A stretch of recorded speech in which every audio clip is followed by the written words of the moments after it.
What's up? What's up? What's up, everybody? Welcome back. WDD Live.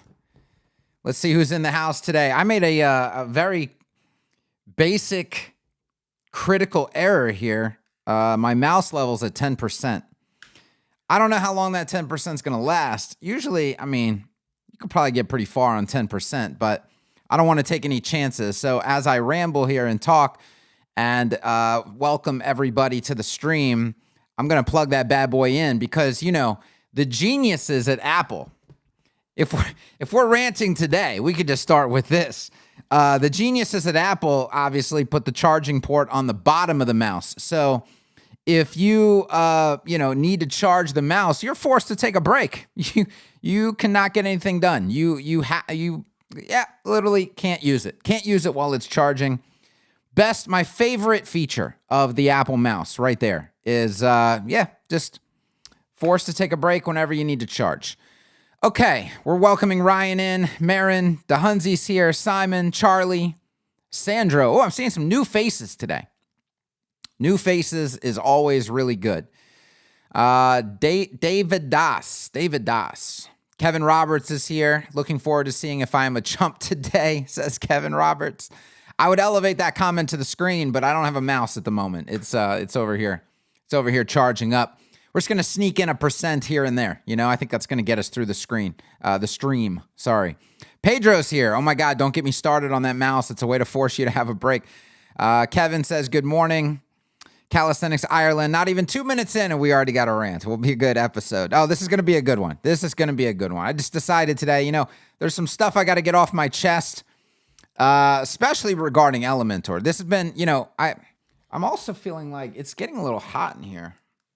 Hold on. Oh, geez. The wall switch is not on, so I can't turn the fan on. We're off to a fantastic start today. I might get up in a second and toggle this fan on. This is why they call it Hotlanta. It's a little hot here. Okay. So yeah, just some Elementor stuff that I was going to create a whole video on Elementor and I decided, it's like, whatever. It would be great to rile up the Elementor, user base, because I'm sure people would take that video and share it around in all the Elementor groups and get all butthurt about it and all up in their feelings. But it would bring in a lot more eyeballs. But it wouldn't really give anybody outside of the Elementor community anything really of value. So I was like, whatever. I could do it for self-promotion purposes, but at the end of the day, that's not really what this channel is about. The channel is about helpful content, insightful content, making people better developers and all the rest, right? So I try to stick to rants that have some sort of inherent value to them in your workflow, in your day-to-day life as somebody working with WordPress and these page builders and things like that. It is really good to know certain things. Like the things I'm going to talk about today about Elementor actually translate into your workflow. It's things you should know why these things are bad and why to stay away from them. So yeah, I decided maybe not make the entire Elementor video, but there's still some things I got to get off my chest because I was actually watching an Elementor creator the other day. Dude's got like over 100,000 subscribers. Over 100,000, like very popular channel.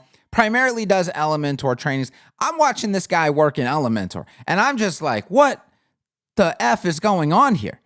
And so I'm going to highlight one of the things that he was recommending that you do in Elementor as an Elementor user. And it's just mind-boggling stuff. I'm like, you have a lot of videos that you'll see online, and it just feels like, you're nitpicking, right? You're kind of nitpicking people. This is not nitpicking stuff. This is like, as I say, just baffling. Like, what are we doing here? That kind of thing. I try my best not to just nitpick. Like if I harp on something, if I rant about something, it's because that thing is big, it's critical, it's important. I don't really like to nitpick. So, you're gonna see. It's baffling. Okay. Rants about Elementor? What? I thought you loved it. You must be new here, Jason. No, we are not. We do not like the Elementor. I also think I have another thing to say about Gutenberg, because I've been working more with Gutenberg because we are getting ACSS integrated with Generate. And I found out a very lovely feature of, I wouldn't call it a feature, but it is a lovely aspect of Gutenberg that I ran into, which is another fun thing.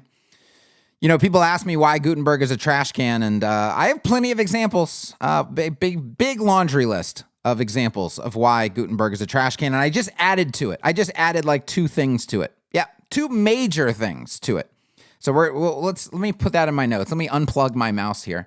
Let me get over to my notes. Let's make sure that we hit on those 2 things today. All right, let me give you a little outline of what we're going to be doing. Gutenberg. All right, at that, and okay, got those. All right, perfect.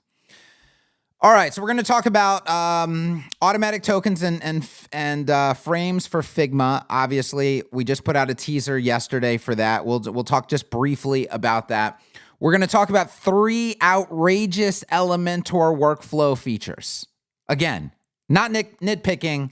I'm using the word outrageous. These are just absolute, that's the perfect word for it. Absolutely outrageous things about Elementor. We'll talk about the Gutenberg, the two new little goodies that I found. It's those presents that you never want, but somebody gives them to you. And then we're going to answer a really good question that somebody put on the channel down below in the comments. I believe it was on the last WDD live. I said something on the last WDD live. I talked about ugly web designs converting really well, because I talked about how copy and offer are the most important parts of a website. And so a viewer of the channel of WDD Live actually wrote a very insightful comment and question, and I could not reply to it. As you know, I like to reply to every single comment that gets left on the channel, because I feel like if you guys take the time to participate and comment, so should I, giving you a reply to those things. But there are some things that people ask that I can't reply in a YouTube. Like it's not enough space. It's not a good format for a reply. So I've extracted this question and comment, and we're going to discuss it today. And then we're gonna look up the best web designs of 2023, because that kind of dovetails in to that question and comment. And we're just gonna take a look at what all these list sites, these listicle sites out here believe are the best web designs of 2023. And I think there's gonna be some interesting discussions that come from that, because how we're defining best web designs of 2023 as an industry, and really, I mean, this has been every year, 2022, 2021, whatever, every year. Best how. That's, and we're going to see very quickly what they're talking about and how absolutely irrelevant it is. And this kind of also ties into questions that we get about frames, questions that we get about frames for Figma. It all kind of ties in together, and it's an important conversation to have. All right, before we really dive in, let's go ahead and see what the chat is up to. Clients raised eyebrows when I asked them to use the Beaver Builder page builder. After that, I'd be loath to ask them to breakdance. I mean, it's just an unnecessary level of unprofessionalism. Yes, I am not a fan of Beaver Builder. I'm sorry, I just plugged in my mouse again. Yeah, I'm not a fan of Beaver Builder, and out of all of them, Beaver Builder, Elementor, Breakdance. Breakdance is the best out of all of those. If you're gonna go the page builder developers think I'm too stupid to build websites the right way, so they're gonna create this workflow for me. If that's what all of those do, Divi, Elementor, they all, that's Beaver Builder. They all take that approach. If that's the approach you want to go with, then Breakdance is the best of those approaches. But it's just, as a general approach, I don't think it's a great thing to buy into. Don't you think the future is Gutenberg? So that's a really good question, Christian. Do I think the future is Gutenberg? It's one of those situations where we're being force-fed Gutenberg. That's what's happening here. We're being force-fed Gutenberg. So I said to my team the other day, it actually may have been in a Facebook discussion as well. I can't remember where this took place. But this came shortly after the 2 new goodies that I found inside of Gutenberg, trying to get everything ready for Generate Press and Generate Blocks. And I just am at the point where it's like, the entire Gutenberg project should be scrapped. They should start over. They should fire everybody that was involved with it. They should hire a new team, and they should reimagine what they were trying to do. That's where the point that we're at. It is horrific. It's absolutely horrific what's been done with Gutenberg. So that's really what I think about Gutenberg. Now, is that going to happen? No, that's never going to happen. It's not even in the realm of possibility. What's going to happen is they're going to continue shoving it down your throat against your consent. That's what's going to continue to happen. And people are going to, the Quicklies of the world and, Generate Presses, Generate Blocks, and probably even Frames. Like, we're going to have to do our best with what we're given and try to make it as palatable of an experience as possible. That sucks that that's the situation we're in, but that's the situation we're in. They're not going to, they can't fix it. They don't have the proper vision to fix it. They don't have the proper leadership to fix it. They don't have the proper anything to fix it. So what they're going to continue to do is just force feed you Gutenberg until everybody just accepts that, okay, this is what we have available to us. Which means that probably third-party builders like Bricks and Oxygen and Breakdance, anything that loads in, it doesn't try to leverage Gutenberg. Those are going to be around for, a very long time because Gutenberg's never going to get its shit together. But there's a lot of people who don't want to use those extra layer tools, I guess we could call them. Like, it's putting an extra layer on top of WordPress. A lot of people just don't want to use that, which I don't understand. I don't buy the argument that it's safer in any capacity. People have this idea that, the builder could blow up overnight, like it could be an Oxygen type situation or whatever. There's no guarantee if you're using anything that integrates with Gutenberg, like you're left with a bunch of short codes and I don't know how's that different? How is it any different simply because it's in Gutenberg? The only thing is that, you can, I guess, open a page faster and start editing. But we're talking about like mere seconds between the different workflows. So I don't buy really any of the arguments. I just think it's if I can stay out of Gutenberg, then I do. That's my goal in life. My goal in life is to stay out of Gutenberg. Bricks allows me to stay out of Gutenberg. So that's fantastic. Okay. Funny going on Elementor. I'm currently trying to switch off of it going to Bricks. Side note, thoughts on Divi versus Bricks. Divi and Elementor are roughly the exact same thing. It's just a different visual layer and workflow. They have the exact same philosophy though. The philosophy is, screw best practices and classes and all this other stuff. Just add a bunch of stuff to your page and style everything independently. And we'll give you something called presets, which is kind of like classes, but not nearly as functional or helpful as classes. And, learn the page builder. Don't learn web design, learn the page builder. Just learn Elementor or learn Divi and you'll be good to go. You won't know anything about web design, but you'll at least be able to put some pages together. They'll be complete ass. The DOM will be a nightmare. They won't be accessible. But you'll get something going. And it's kind of like buying a camera, a DSLR, putting it on auto, and calling yourself a photographer and then selling photography packages. That's kind of like what the Divi and the Elementor aim to give people the ability to do. Breakdance, same thing. Breakdance, same thing. It's like, all right, you don't need to know all the stuff. You don't need to know all the things. You just need to be able to get from point A to point B, and the quality doesn't really matter. As long as it looks okay, you're good to go. And then you can start selling to anybody and everybody. And I don't know. If you want to see the industry race to the bottom, if you want to see prices decline, if you want to see respect of developers and designers and respect for the work that we do go completely in the dumpster, then that's the path we should all take. And unfortunately, Elementor's got a gazillion users and Divi has a gazillion users, and that's the path that we are currently on. And it's not a win for anybody. Going down that path is not going to elevate anybody. It's not going to help us make more money. It's not going to value our services. It's not going to do anything for anybody. But it is going to make people that don't know what they're doing a little bit of money in the short term. Because, they can sell websites and they can slap them together. And it is what it is. That's the path we're on.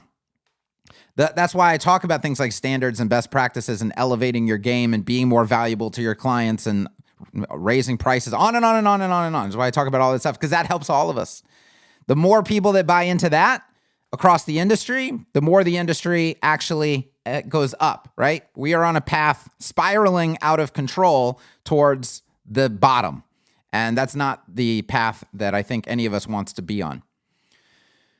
All right, nice to have a WDD after the unveil of automatic tokens and frames for Figma. Yes, yes, yes. Okay.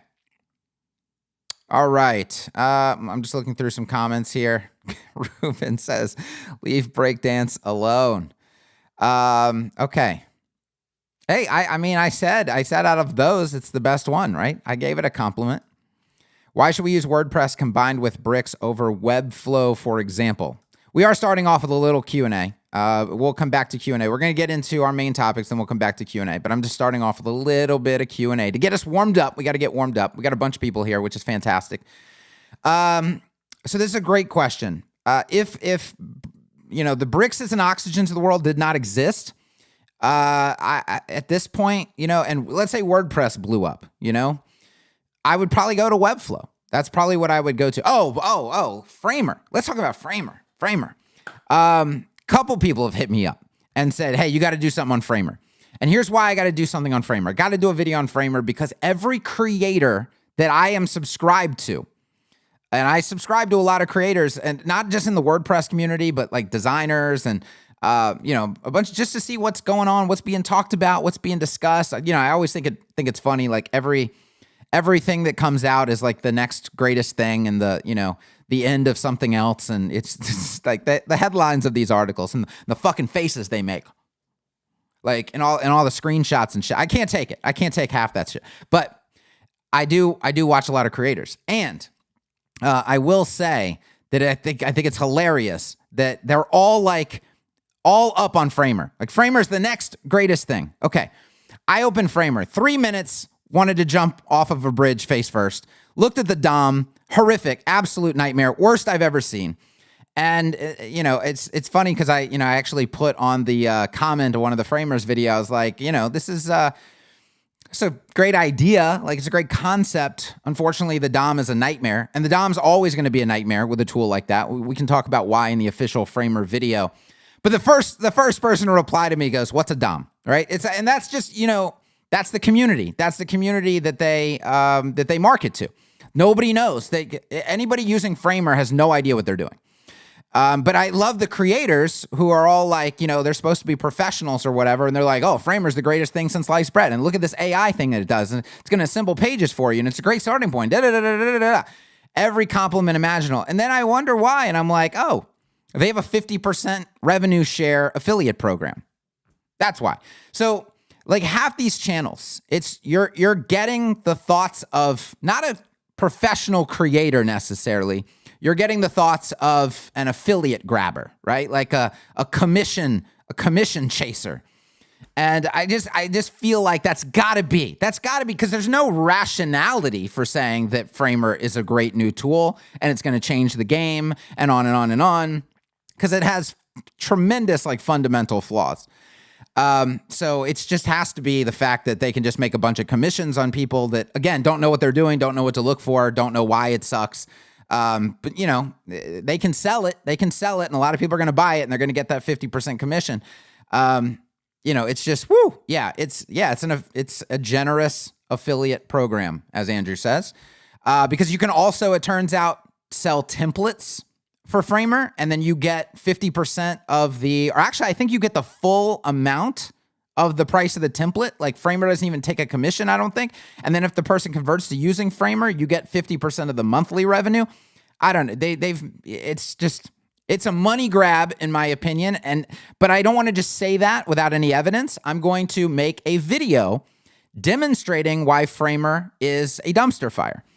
And it's a dumpster fire from a workflow perspective. It's a dumpster fire from maintainability and scalability. Surely a dumpster fire from accessibility. I mean, we can pull up, well, I'll do it in the video. I'll pull up Framer's own website. We can look at the accessibility of it. We can look at the performance of it. And then we can look at the DOM. And then we can just all agree, because this is like factual reality. We can just all agree that this is a dumpster fire. And it will always be. It's not a fixable situation because of the way Framer is built and the people that Framer is being marketed to, the type of person.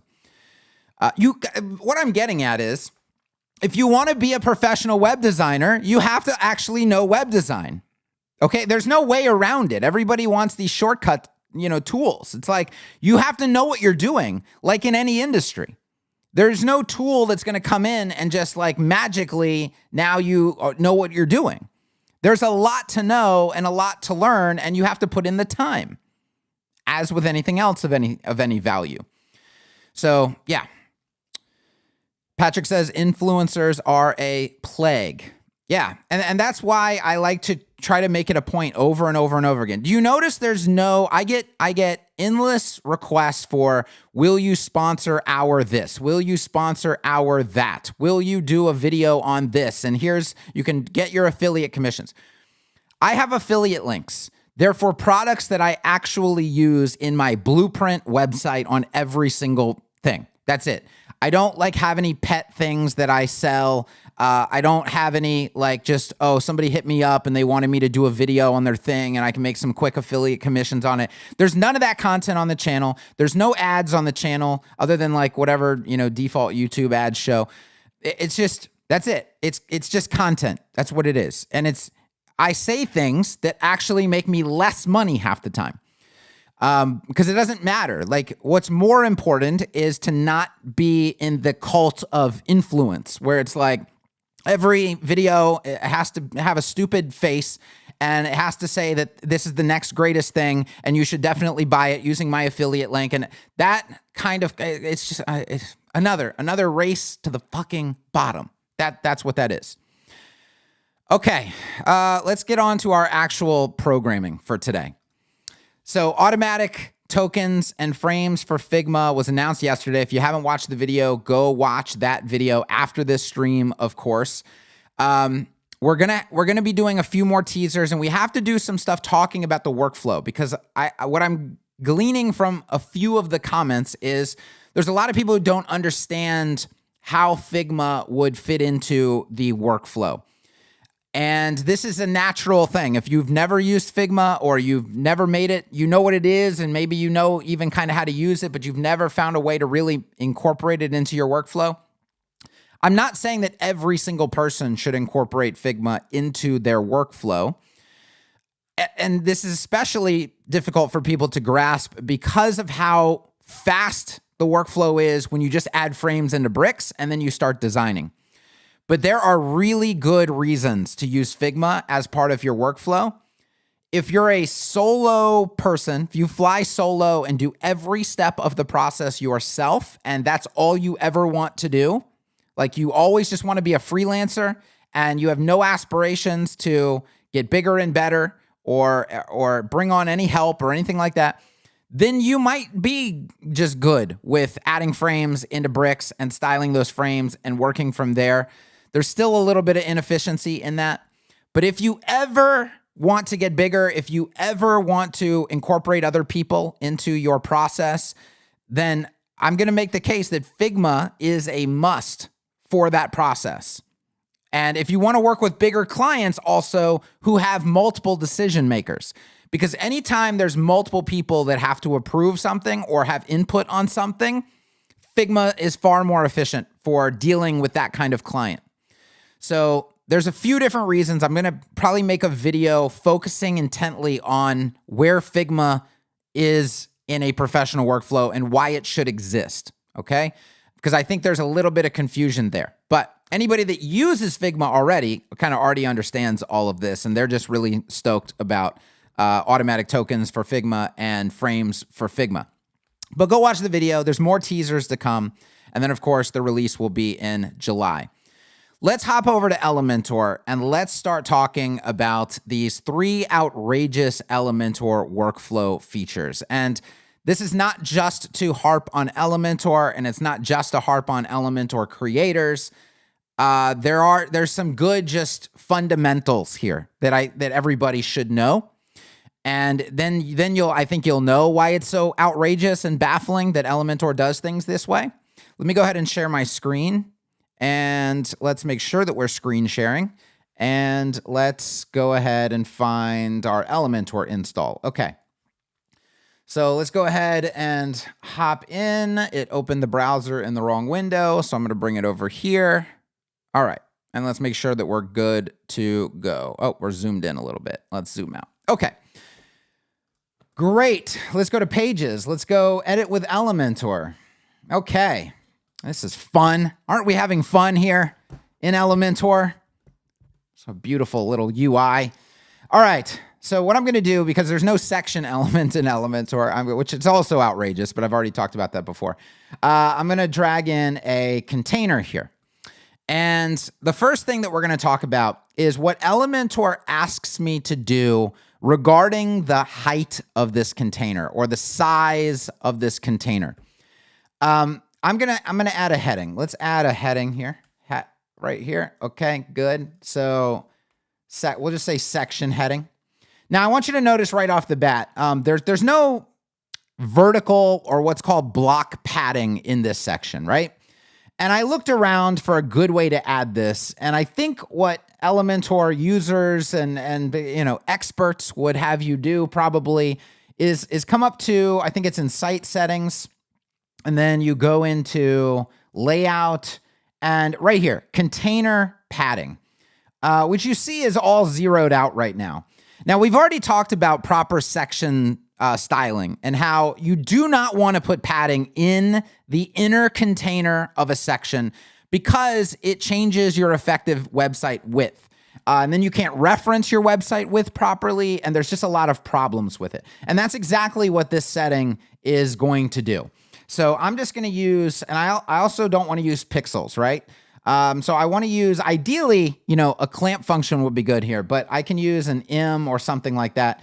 And I'm going to put in 8M. Why is it's forcing me to put 08? Okay, now I can delete the 8. All right, so 8M, and then I'm going to put 8M here. And it would also help if we put, now, can I get rid of the right padding? No, it forces me. Guys, it forces, this is outrageous. It forces me to have 0 as a value. That's really, really bad. like really, really bad. I'm going to leave this here. We're going to hit update. I'm going to go back and we're going to put a background color on this section now because it would help to be able to see it, right? Can look, I'm clicking on the container. I don't know how people work with this piece of shit. I swear I do not know how people work in this builder. All right, I'm going to click on container. Now I can do it. Let's go ahead and style it. So we're going to add a background color. We're going to go background type, classic. What is going on? Color. All right, just give me a swatch. Here we go. Okay, that's enough there. Why is the heading blue? I don't know. I didn't ask for this. Can we just make it black like it's supposed to be?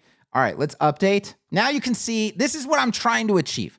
You want white space, breathing room in your section, right? Which, by the way, this isn't even a section. It's a container. It's only a section when I go down here to advanced, and then where even is it? Layout, additional options, HTML tag, section. Whew! Now it's a section, finally. Okay. So I'm looking for white space in here. And so I just showed you one way that we can do it, but it's applied it improperly. It's applied it to the inner container of this section, which we don't want to do. And if you have that off by default, which I've seen a bunch of creators, because I've watched videos like, how do people manage this in Elementor? How do people deal with this in Elementor? And I see a lot will keep this setting off. So I'm going to go back here to layout, and we're going to take this away. All right. and I'm gonna, and by the way, I'm not allowed to have no value. You have to have 0. And if you know anything about web design, no value and 0 are two very, very, very, very different things. The fact that it does not allow you to have no value here is outrageous. That's outrageous. Okay, let's go back. So let's get on to what I actually wanted to demonstrate. So I can't put the, I can't put padding. Let me go to advanced here, because I could also do it on a one-off section, right? So I think this affects the outer wrapper. So I could try to go 8M here. It's on pixels. Now I go to M and it clears my values. Then it automatically puts them on all sides. Okay. And then right and then left. Okay. That I could do this. I could do this. And I think this is fine. But I can't do this. I can't do this. Why? Because in this input, it also forces me to have 0. And you know what's going to happen when you have 0 left and right on your section padding? Well, we're going to see a problem on the front end, which I don't even know how to get to. We're going to go, let's go preview changes. Here you go. So let's inspect. Because I'm forced to have 0 as my left and right values, this is what you're going to end up with, which we don't want, right? Now I could put in side values, but putting in side values on a section by section by section basis, I mean, this is the life of a chump. This is absolute chump-like behavior to try to manage this on a section by section basis. But this isn't even the most outrageous thing. This is not, I'm just going to clear all this out. Let's go back. I think you have to go to pixels to get it to go to nothing. See, if it's on M's, well, it starts out. But once you put in a value, dog, you are locked in. You cannot get rid of that value unless you just switch to a different unit. That'll clear the values out. Doesn't make any sense, but it is what it is. Okay, that's not even the most outrageous. This is the most outrageous.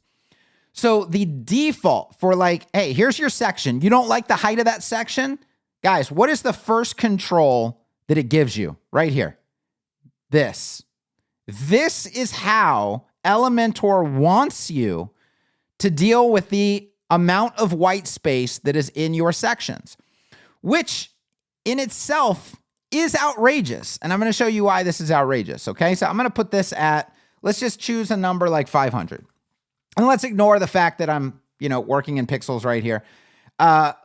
This is what they want you to do. They want you to now justify the content. So I'm going to justify the content to the center. Now, anybody that's watched Page Building 101, you already probably know what's going to happen.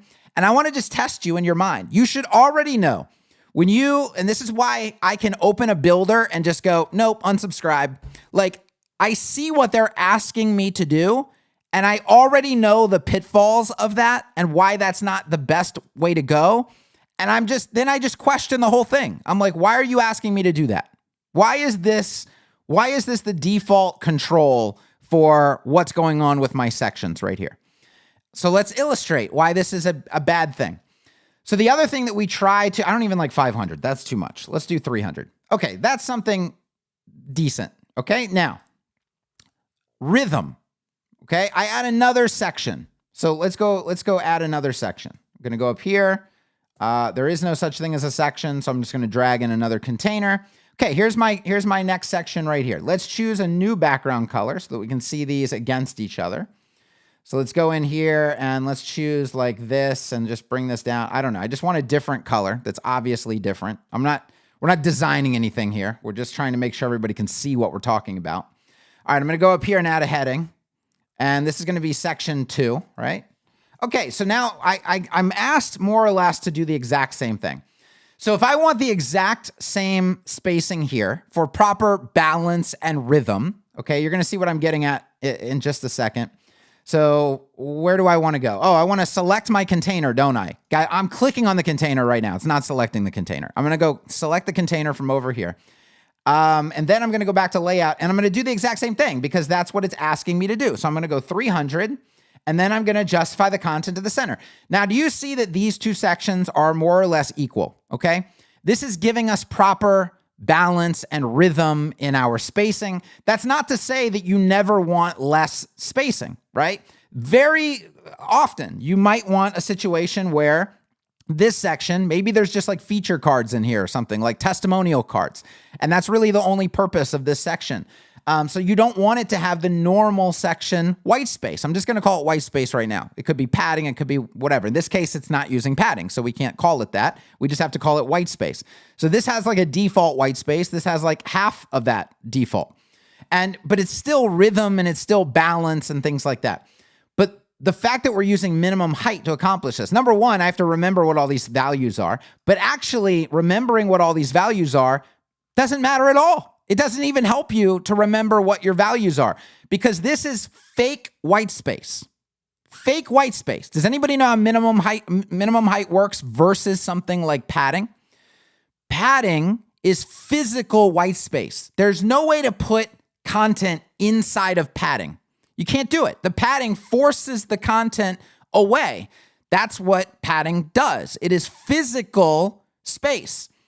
This, with minimum height, what you're seeing here, this white space, is virtual space. It's fake space. There's nothing real here.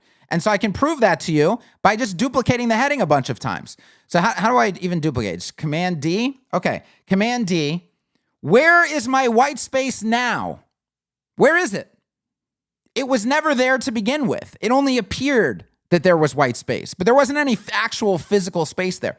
See, if I put padding in a section like I'm supposed to, I will always have the same amount of white space. And I can decrease the padding to decrease the white space. I can increase the padding to increase the white space. But the content that I put in the container will never impact that amount of white space. The white space has been declared in existence by the padding.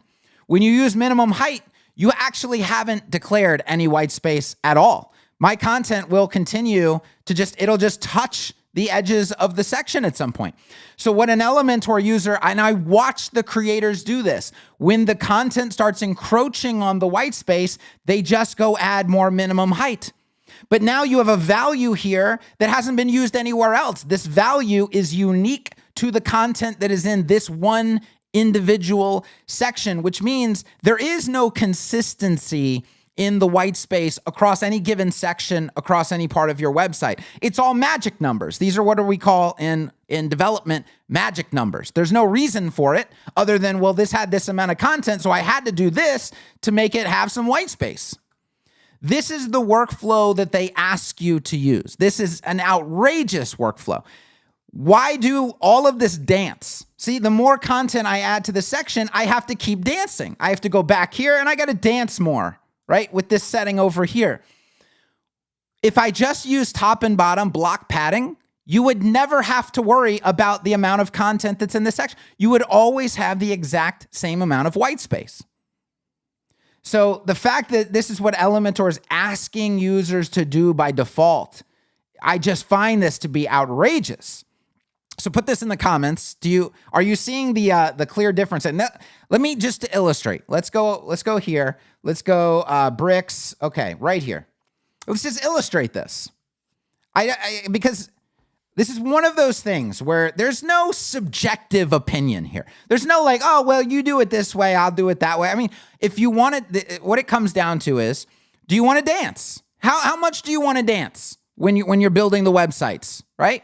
Like a fool. You know, I'm not saying you're dancing like really well. I'm saying like you look like a fool, like you're the only person dancing and you might be drunk. That's what we all think, okay? That's the kind of situation that we have here. So we're going to go here and let's just add a new page. Let's say blank. Okay, let's publish this. Let's edit with bricks. And let's just add a section to the page and let's add a heading. So I'm going to add the section and I'm going to add a heading. Now, first of all, what you're going to notice is I already have declared my white space here, right? I've already declared what my section padding is. And here's my heading right here. Let's calm this down over here. And let's just start adding multiple headings. Well, let's give it a background color first. So let's just do, like base ultra light, okay? That should be enough for you guys to see some structure here of the section. So now I'm going to grab the heading and I'm just going to start duplicating the heading. Look at what my white space is doing. Basically, this format of how a section is behaving is saying, hey, dog, I know you want this amount of white space. I don't really care how much content you put in here. I'm still going to give you that amount of white space. And that's going to be the rhythm across your entire website. And then you can easily reduce the padding or increase the padding. We can do that with utility classes. You can do that at the ID level if you just really, really want to. You could do that with tokens, with variables. You can do this any number of ways. Custom classes, BIM, full control. You're in full control of the amount of white space and the rhythm. And when you tokenize this and you have like a extra small, small, medium, large, and maybe they all follow a mathematical ratio because we can create some semblance of rhythm and balance and organization in our workflow. It just all works out really, really, really well, and it's easy, and you don't have to dance with it. You should never, like, the minimum height thing has a very limited amount of use cases. I'm not saying you should never use minimum height ever. What I'm saying is the idea that minimum height should be the first control point that users are given and encouraged to work with that control point over proper padding in a section that's the part that's outrageous. That's the part that's outrageous. So, yeah, let's go to the chat. I gotta see how people are chiming in on this. Diana says, I've been a developer for 23 years and all these make my brain bleed. The mess of divs, non-semantic markup, and so on. Yes. Okay.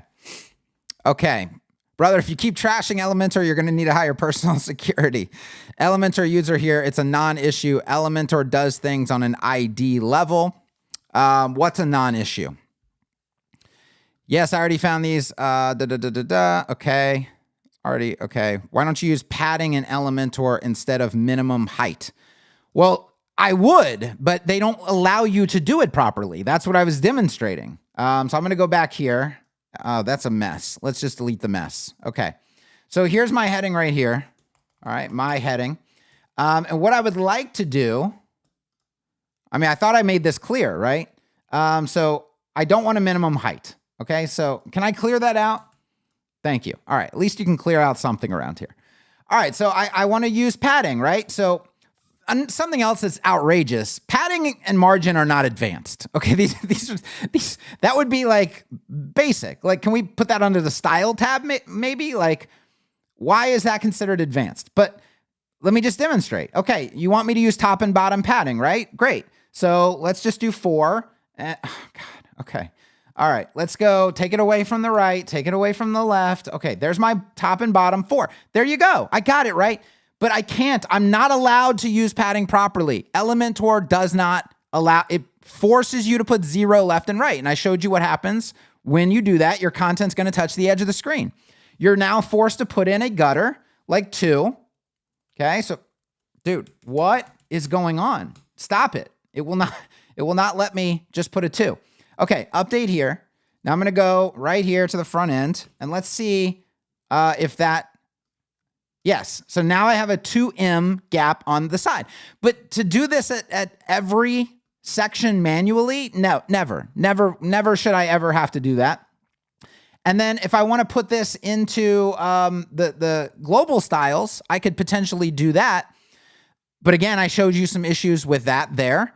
You also can't mix units, right? So if I want to use maybe clamps for the top and the bottom and M's for left and right, that's not possible. You can't mix and match units, I don't think. Unless you can do this pencil thing. The minute I put in something here, it just zeroed all these out. And I can't remove it. Guys, this is outrageous. This is insane. This is insanity. I go into bricks, okay? Do you think bricks is going to do that to me? So I go to layout. I'm going to go to padding, okay? It's showing me what the defaults are equaling to right now. If I want to put, let's say 8M here, 6M, and I want to put 5 pixels. Like, you would never do this, but the fact is that I can do it if I want to, because Bricks doesn't assume that I'm a moron, right? So I can do 15 rim over here, and I can do auto down here. I can do anything that I want. Anything that I want, there is no limitation. In Elementor, not only can I not do anything I want, I'm forced to use 0 values instead of no value at all, which is an absolute atrocity. This is just, I just don't understand how does this builder have so many users? Let me answer it. The answer should be obvious now. They don't know what they're doing. And they don't know how the builder should behave. And so they put up with this stuff and they work around it because they just don't know. They just don't know. They don't know. And it, they have a bunch of pre-made elements that they can drag and drop, and like that kind of gets them to where they want to go.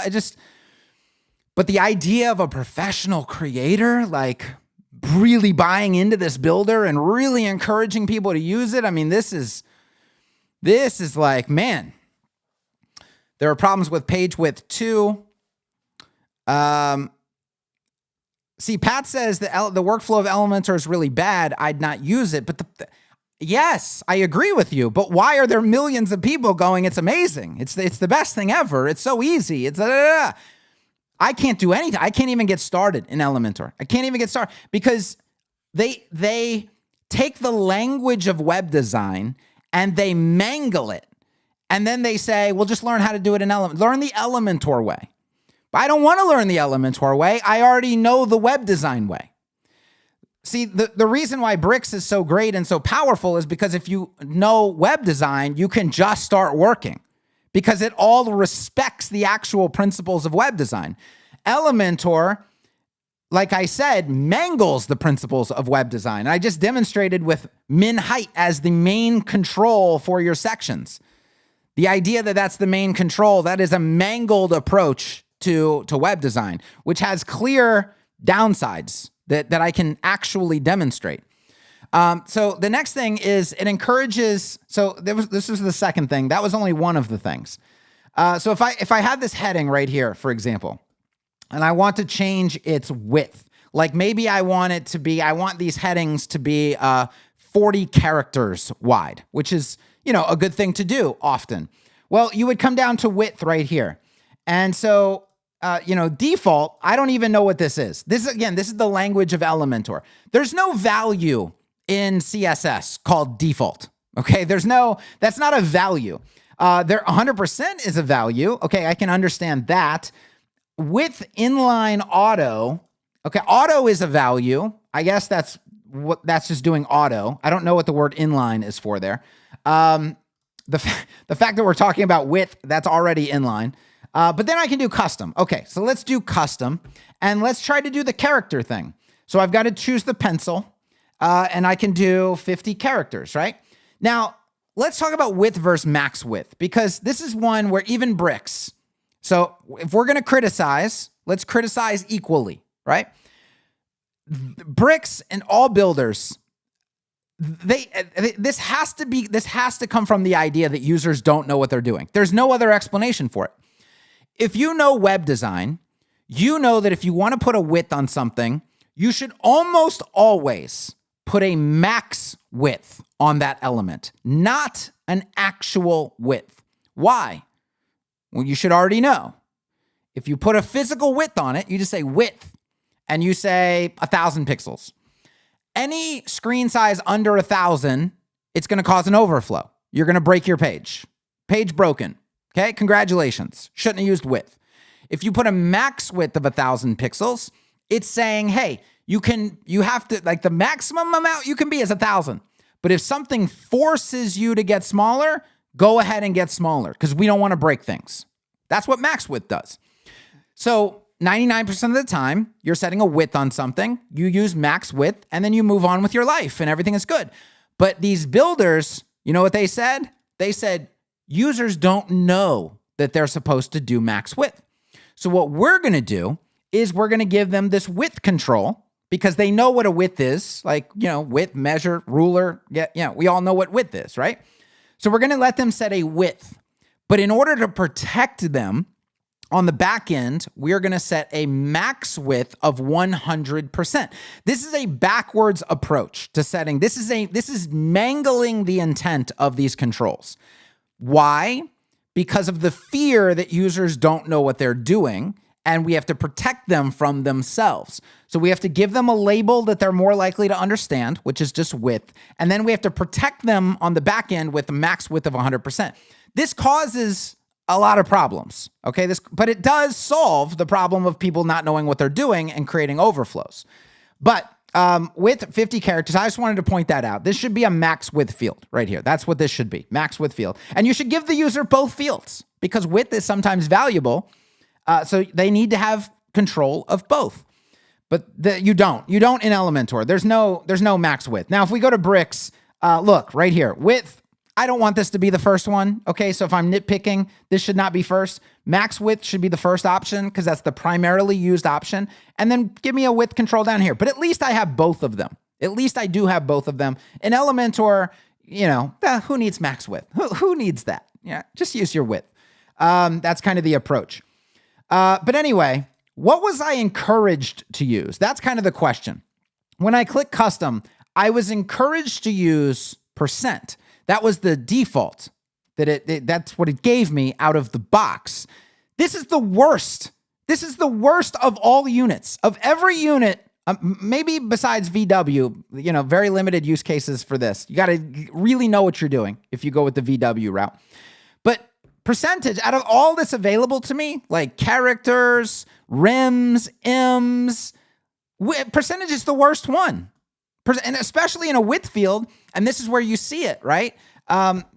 This percentage here, because of what's going to happen on different, this is forcing you now to go through and reset the width at smaller devices. Because that's 50% on desktop may look fantastic. On a tiny mobile device, 50% is going to be a disaster, an absolute disaster. So, that's the fact that it defaults to percentage there. That was another thing. The fact that it doesn't give you max width. I mean, if you're a web designer, you live by these controls, right? And Elementor is just completely mangling this entire approach. But this is not the worst of all. The worst, most egregious error is the one next. And this, I turned it off. I was watching the creator. I alluded to them earlier. They have 100,000 something followers, and they're showing how to build a page in Elementor. And here I am sitting, just drinking my coffee, like the frog. And and this is what I saw. So I'm going to add a container.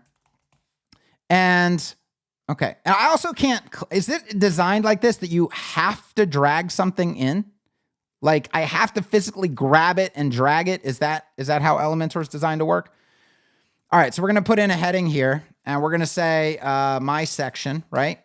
And then we'll do the stupid min width thing, okay? So let's go, because that's what they want you to do, right? They want you to go here. They want you to do this, and then align.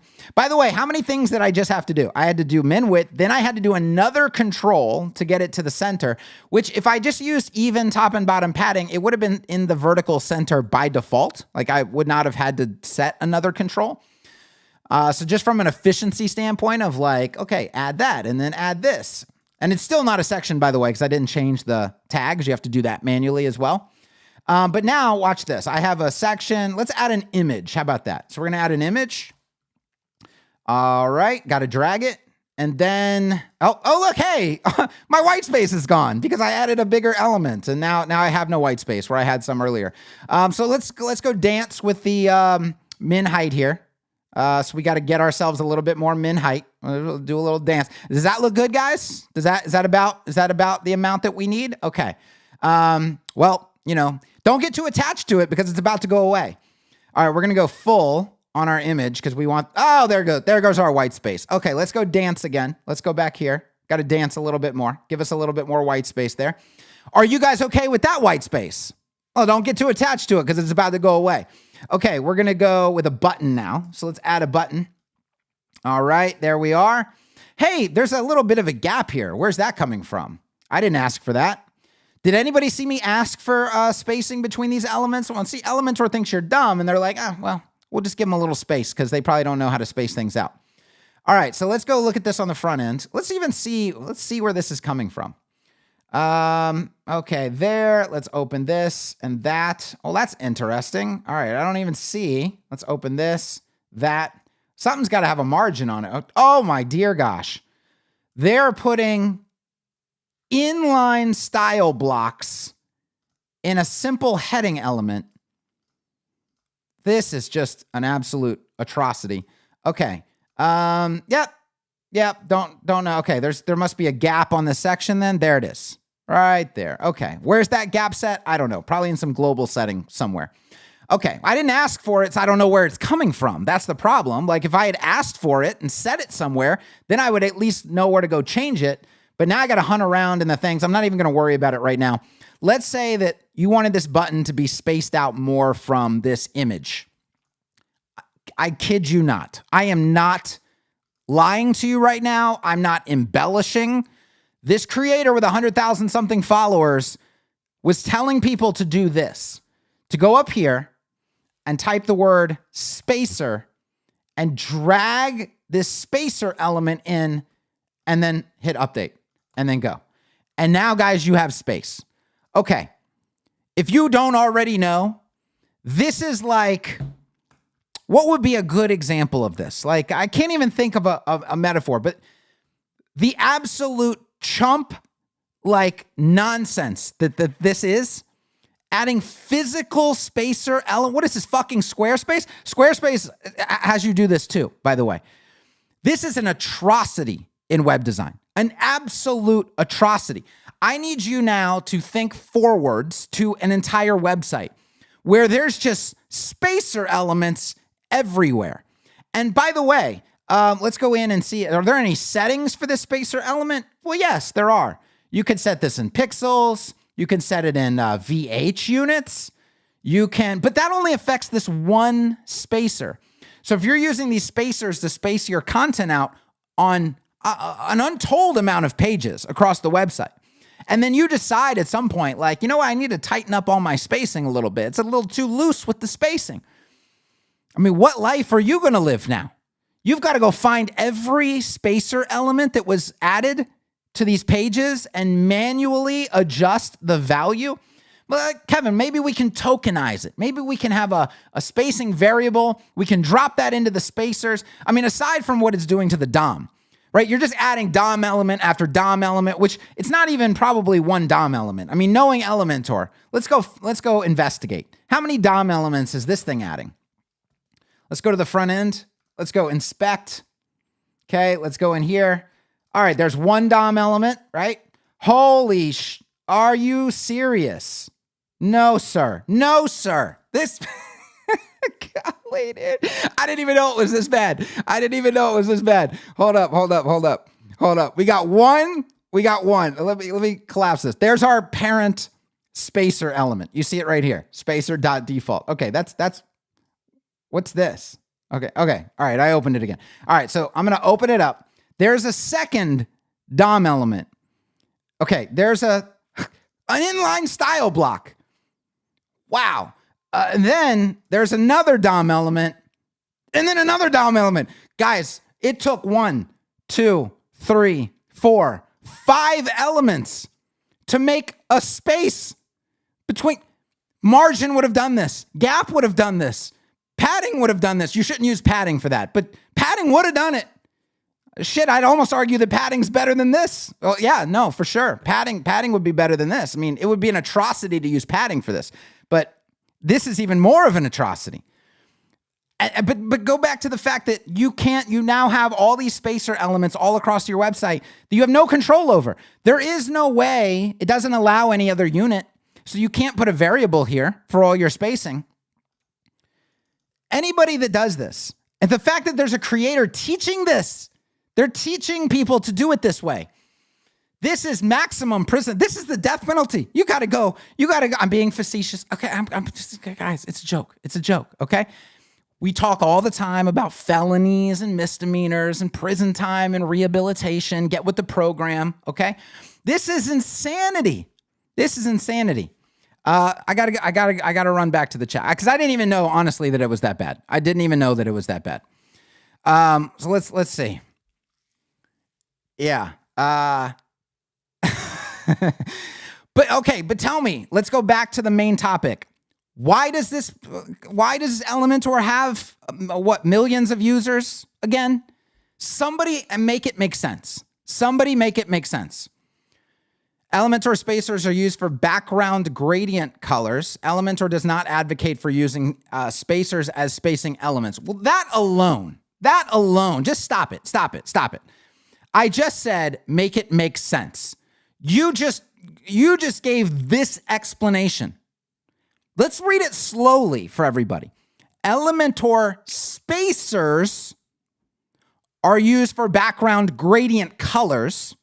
Elementor does not advocate for using spacers as spacing elements. Come again? Come again. I'm not accepting this as an explanation. Okay, number one, not accepting that as you're not going to gaslight me. Okay, I am not gaslightable. That's a gaslight attempt right there. Okay, now let's just set that aside for a second.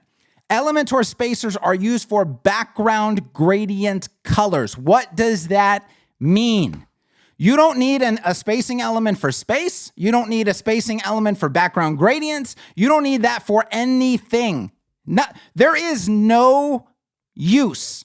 You cannot give me. There isn't one. I've been doing this a very long time.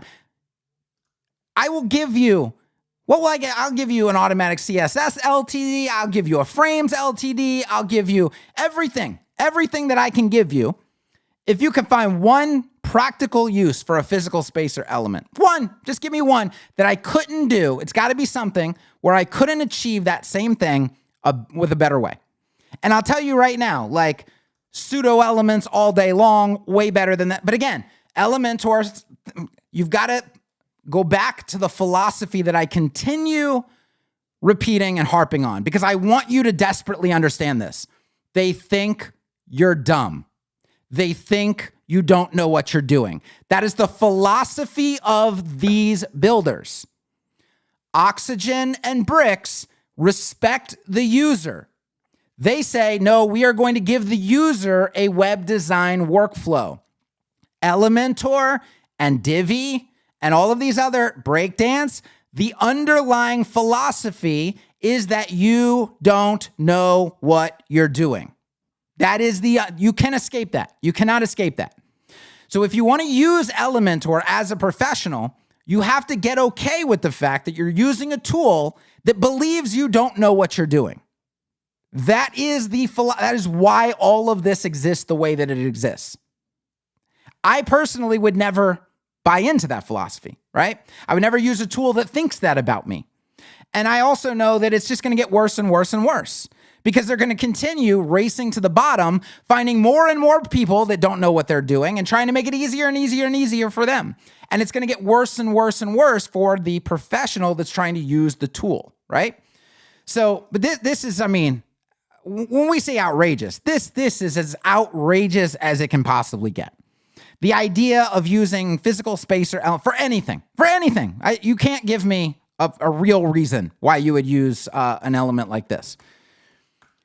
And again, it's, if you need a blank box, like, can we just add a fucking div to the page and use that as your blank box and do whatever you want with it, right? There's no reason for this spacer with no controls. Then I go over here. I mean, okay, I can do a bunch of this stuff with it. But again, it's plagued by the same problems that we've seen with all the other controls in Elementor. So there's so many limitations built in. It's 5 DOM elements. 5. What? Okay, let's go compare and contrast. Here's a section. Let's just say I need a blank box for whatever reason. Just Bricks, can you give me a blank box? Okay, there's a blank box right there. Let's drop it into our section. All right, let's drop it into our section. Thank you. Save. There's my blank box right there. Now let's go look at the blank box on the front end. Like, what was required to accomplish a blank box on a page? There's my blank box right there. Guys, it's 1 DOM element. It's a div, and there's nothing inside of it, and there's no children, and there's no style blocks, and there's no nothing else. It's just, hey, you asked for a box, I gave you a box. What else? What more do you want from me, right? And now I can go do whatever I want to that box. Anything imaginable, I can do to that box. So this is, again, compare and contrast. Why? Because Bricks doesn't think you're a moron, and Elementor does. Elementor thinks you're a moron. I guess I can't see how that tool can be recommended by any sort of leader or professional or creator of any kind. And then as a user, why would you want to use a tool that thinks about you this way? Okay. The underlying philosophy is to generate as much revenue on the ignorance of customers. Yeah, I mean, well, It's not really like that. We just want as many people as possible to be able to use our tool. And we want we want to empower anybody to build a website, which, by the way, I've said this time and time again. If you're building like, your grandma's bunko website and you want to use Elementor and that's the only website you ever intend on building and you don't know what you're doing and you're just like, hey, let's just make it as easy as possible. Well, I don't know. Why are you on WordPress to begin with? Go to Wix, go to Squarespace, whatever. Get it done there. The people I'm talking to are so-called professionals and so-called leaders or so-called experts or so-called this and so-called that. I say so-called because this is major red flags. Major red flags if you're going to recommend this kind of trash, right, to your user base, to your viewers, and things like that. I mean, you should be steering them away from the trash cans of the world. But hey, guys, there's affiliate commissions to be made, okay? Does Elementor have a Elementor affiliate? I mean, surely, right? It can't be that big without an affiliate program. Yeah, of course, right? Of course. Yeah, look at this. Juicy, juicy, juicy. So you know what? I can pay my bills. It doesn't matter what trash can you guys are using, but cash, I can cash the checks at my bank, right? I think that's kind of is that why they do it? I'm not going to accuse them of doing it for that reason, but is that why they do it? Because you know what, Bricks, guys? I mean, put your money where your mouth is, right? Bricks does not have an affiliate program. Oxygen does not have an affiliate program. I've been creating hundreds of hours of content around two builders that don't have an affiliate program. Why? Because I can't, in good conscience, recommend any of the ones that do. That's just how it is. Sucks for me, but that's the life you have to live. Like, if you want any sort of I mean, you got to look at yourself in the mirror when you wake up in the morning, I assume. So this idea that, and the same thing is happening with Framer. That's why every creator is like, Framer this, Framer that, Framer this, Framer that. It's great. Use it, blah, blah, blah. It's going to change the game. It's affiliate commissions. You cannot know what you're doing and simultaneously believe that Framer is a good tool that people should be using. You can't know what you are doing and simultaneously believe that Elementor is a good tool that people should be using. Those two things cannot. I was nice. I've been nice, up to this point, live and let live, whatever. Now, I'm just going to say it. You can't know what you are doing and recommend Elementor as a tool that people should be using. Those two things do not go together. They can't coexist. So there has to be another explanation. You either don't know what you're doing or you like the affiliate commissions. That's what I'm going with, right? And so I think give me another reason. Give me another reason. Make it make sense. I say this time and time again. Make it make sense. Okay. We got to move on from that was the 3 outrageous Elementor workflow features. Let's get on to Gutenberg. Found 2 little nice nuggets in Gutenberg. So, I'm doing some stuff to work with Elementor, and this will be a good time. I'll show you my notes, okay? Ross says Divi's working on a huge overhaul, but I doubt it will be following these principles. No, it's not. It's not going to follow the principles. They will never follow the principles until they change their philosophy. These tools are based on a specific way of thinking. And the way of thinking is users are idiots, and we have to work around the idiocy of the user. And so they do things a specific way to work around that, right? The philosophy is not, let's give people who know what they're doing a really fantastic tool that allows them to do things that they want to do and makes their life easier. There are ways to use a page builder to improve page building workflow, to improve web design workflow without mangling the philosophy of web design, right? Bricks is doing that. Oxygen has done that. They could still get better. There are still many, many, many improvements that can be made, but at least their philosophy is, we have a real tool for real users who know what they're doing. That's kind of the underlying philosophy, that's a good philosophy to live by in this game. But yeah, Gutenberg follows the same principle of, that's why Gutenberg, basically the block editor is a fucking Word document, right? There's no semblance of web design happen. There's no web design tools that you would normally see when you open Gutenberg. Why? Because they want to make it accessible to everybody. You don't know what you're doing. You can still use WordPress. Come on in. Here you go. It's a little block editor for you. That's not a professional tool. It wasn't designed for professionals. It's not. That's why I resist it, right? So if you want to know why I resist, it's because it's not made for me. It's made for people who don't know what they're doing. And it limits me because it was made for people that don't know what they're doing, and specific decisions were made around that. It is inherently limiting to someone that does know what they're doing. So again, resist. Okay, so I'm going to bring up my notes let me go. I'm in Basecamp on my other screen here. This is a good lesson for a few different reasons.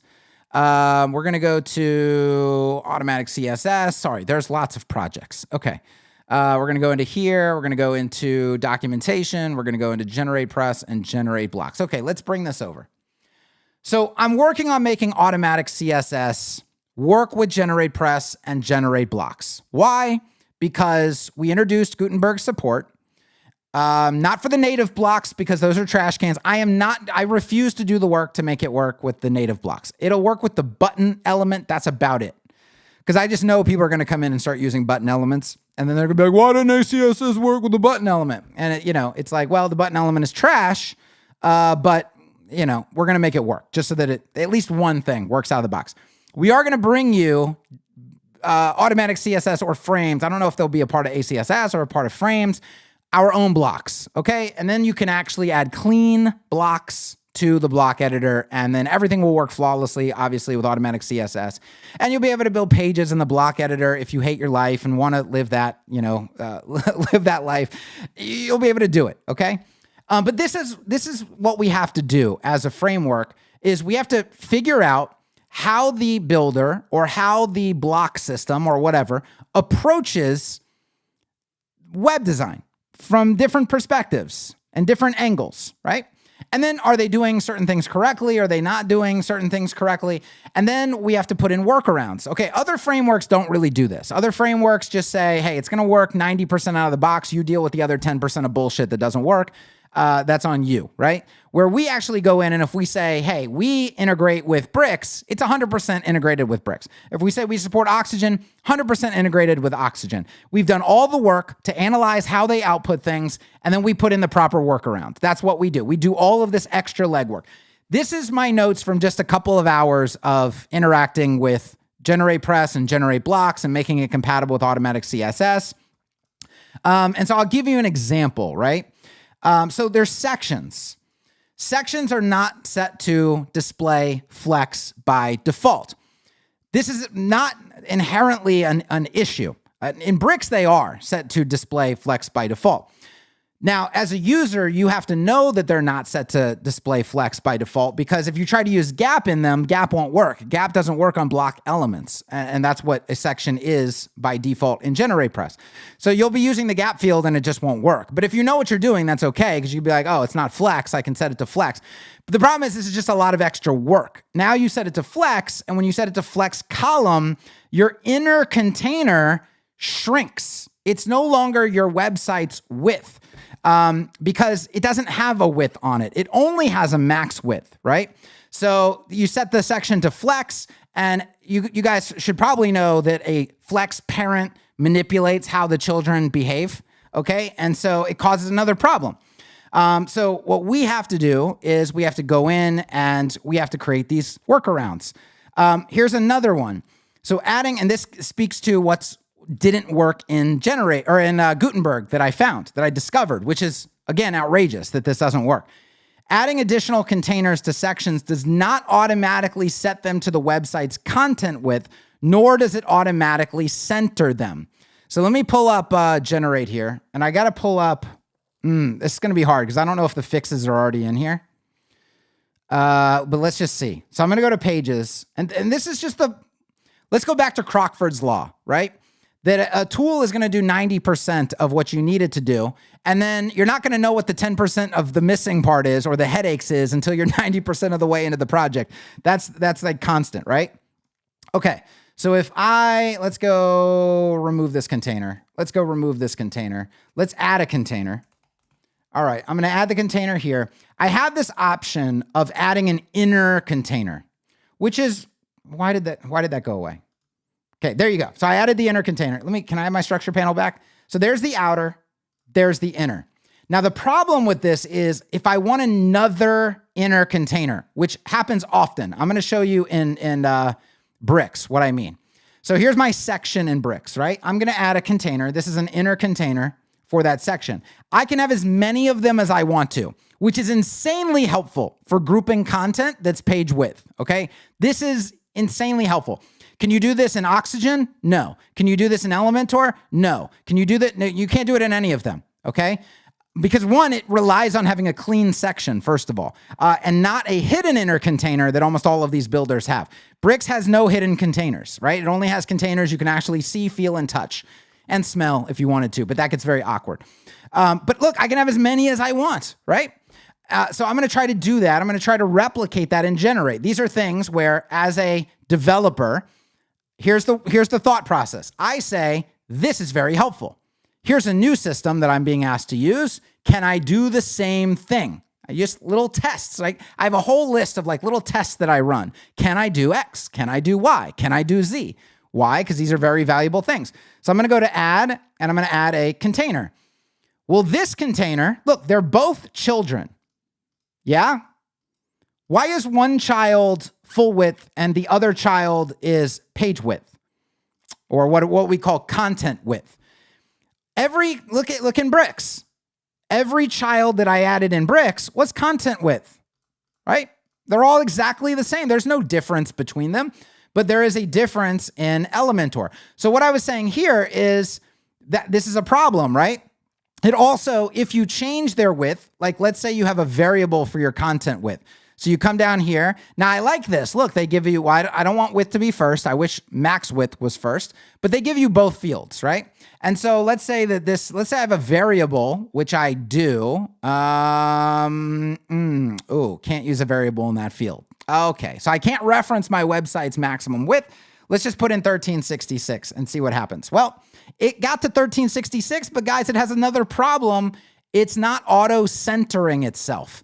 So my content in that container is going to be touching the left edge of the screen. So I have to do the extra work of auto-centering this, which would require me to go to margin and do like an auto there, and then do an auto margin here. And now finally I've arrived at what more or less Bricks gave me by default out of the box. So now can I do it? Yes. Is it a pain in the ass? Yes. So automatic CSS would do this for you because we recognize the value of it. Where the hell are my notes? Okay, let's go back. So here's the workaround. So I have to document the workaround because, in 3 months, 6 months, I'm not going to know why we did something. I'm going to have to go back and read our notes and say, why is it like this? So what we decided to do, or what I decided to do while I was doing this, is I'm going to use @layer to target all the Gutenberg, or the generate blocks containers that are direct children of sections, and I'm going to set their max inline size to the website's content width.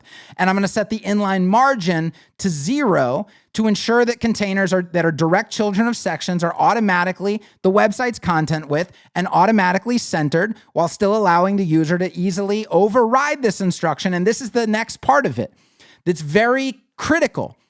As a framework, we cannot create fixes that then box you in to specific behavior. If we create the fix, if I just target all, let me go, oh God, get rid of Elementor, please. Okay, thank you. So we're gonna go back to here.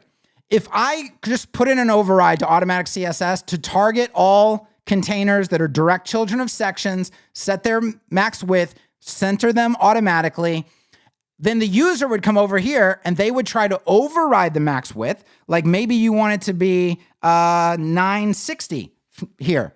See how I can set that to 960? Maybe you want it to be 60 characters, right? So 60 characters. See, not 609, 60 characters. There's 60 characters.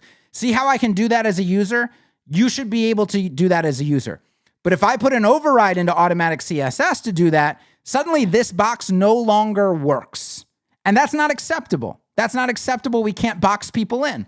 So we need a way to set this as the default without overriding the actual builder. Well, you know how we've done that? How I've worked on doing this? There's various techniques and strategies. One is to wrap things in a where tag. Another one is to use @layer. Because if you know anything about @layer, so we're going to go to @layer. Actually, we're going to go to can I use? Can I use @layer? Look at the browser support now. See, I was using, where in some cases because there's more browser support for it, but it's not quite as clean for organizational purposes. You end up with lots and lots of where statements, and it's not cool. @layer is very organized. And what @layer does is you can take styles and assign them to a layer in the style sheet. And then you can determine which order layers load in, but that I don't even really care about. What I care about is the distinct feature of layers, is that you can set a style in a layer. So if I created a layer called generate overrides, I can set styles in that layer. And by default, any CSS that's not in a layer, doesn't matter if it's in a different layer, it's just if it's not in a layer, it will take precedence over styles that are in a layer. So what I can do is I can create overrides that give people default behavior, but that default behavior is easily overridden by the user using any strategy they want. Can be a class, can be at the ID, doesn't have to be at the ID, could be inline if they wanted to. They could do it any way, shape, or form. There's no limitations whatsoever. It's a perfect workaround with no downsides, except generate. Even though there's 90% browser support, even though every page builder probably in existence supports @layer, generate cannot render style, or I'm sorry, not generate. Don't want to throw generate under the bus. Gutenberg cannot render styles in the builder that are in a layer. Generate, or God, I keep saying generate. Gutenberg also cannot render @container styles. That's going to be, okay, let's not even get into that. Here's the thing. It actually parses through. So when I put styles in an @layer, it works on the front end. But users in the Gutenberg builder can't see the styles that are in a layer. And so I go in and I look in GitHub, and it turns out, yes, the way Gutenberg processes the CSS breaks @layer. You can't use it. It's impossible. You can't do it. It just won't work until they somehow find a way to fix it.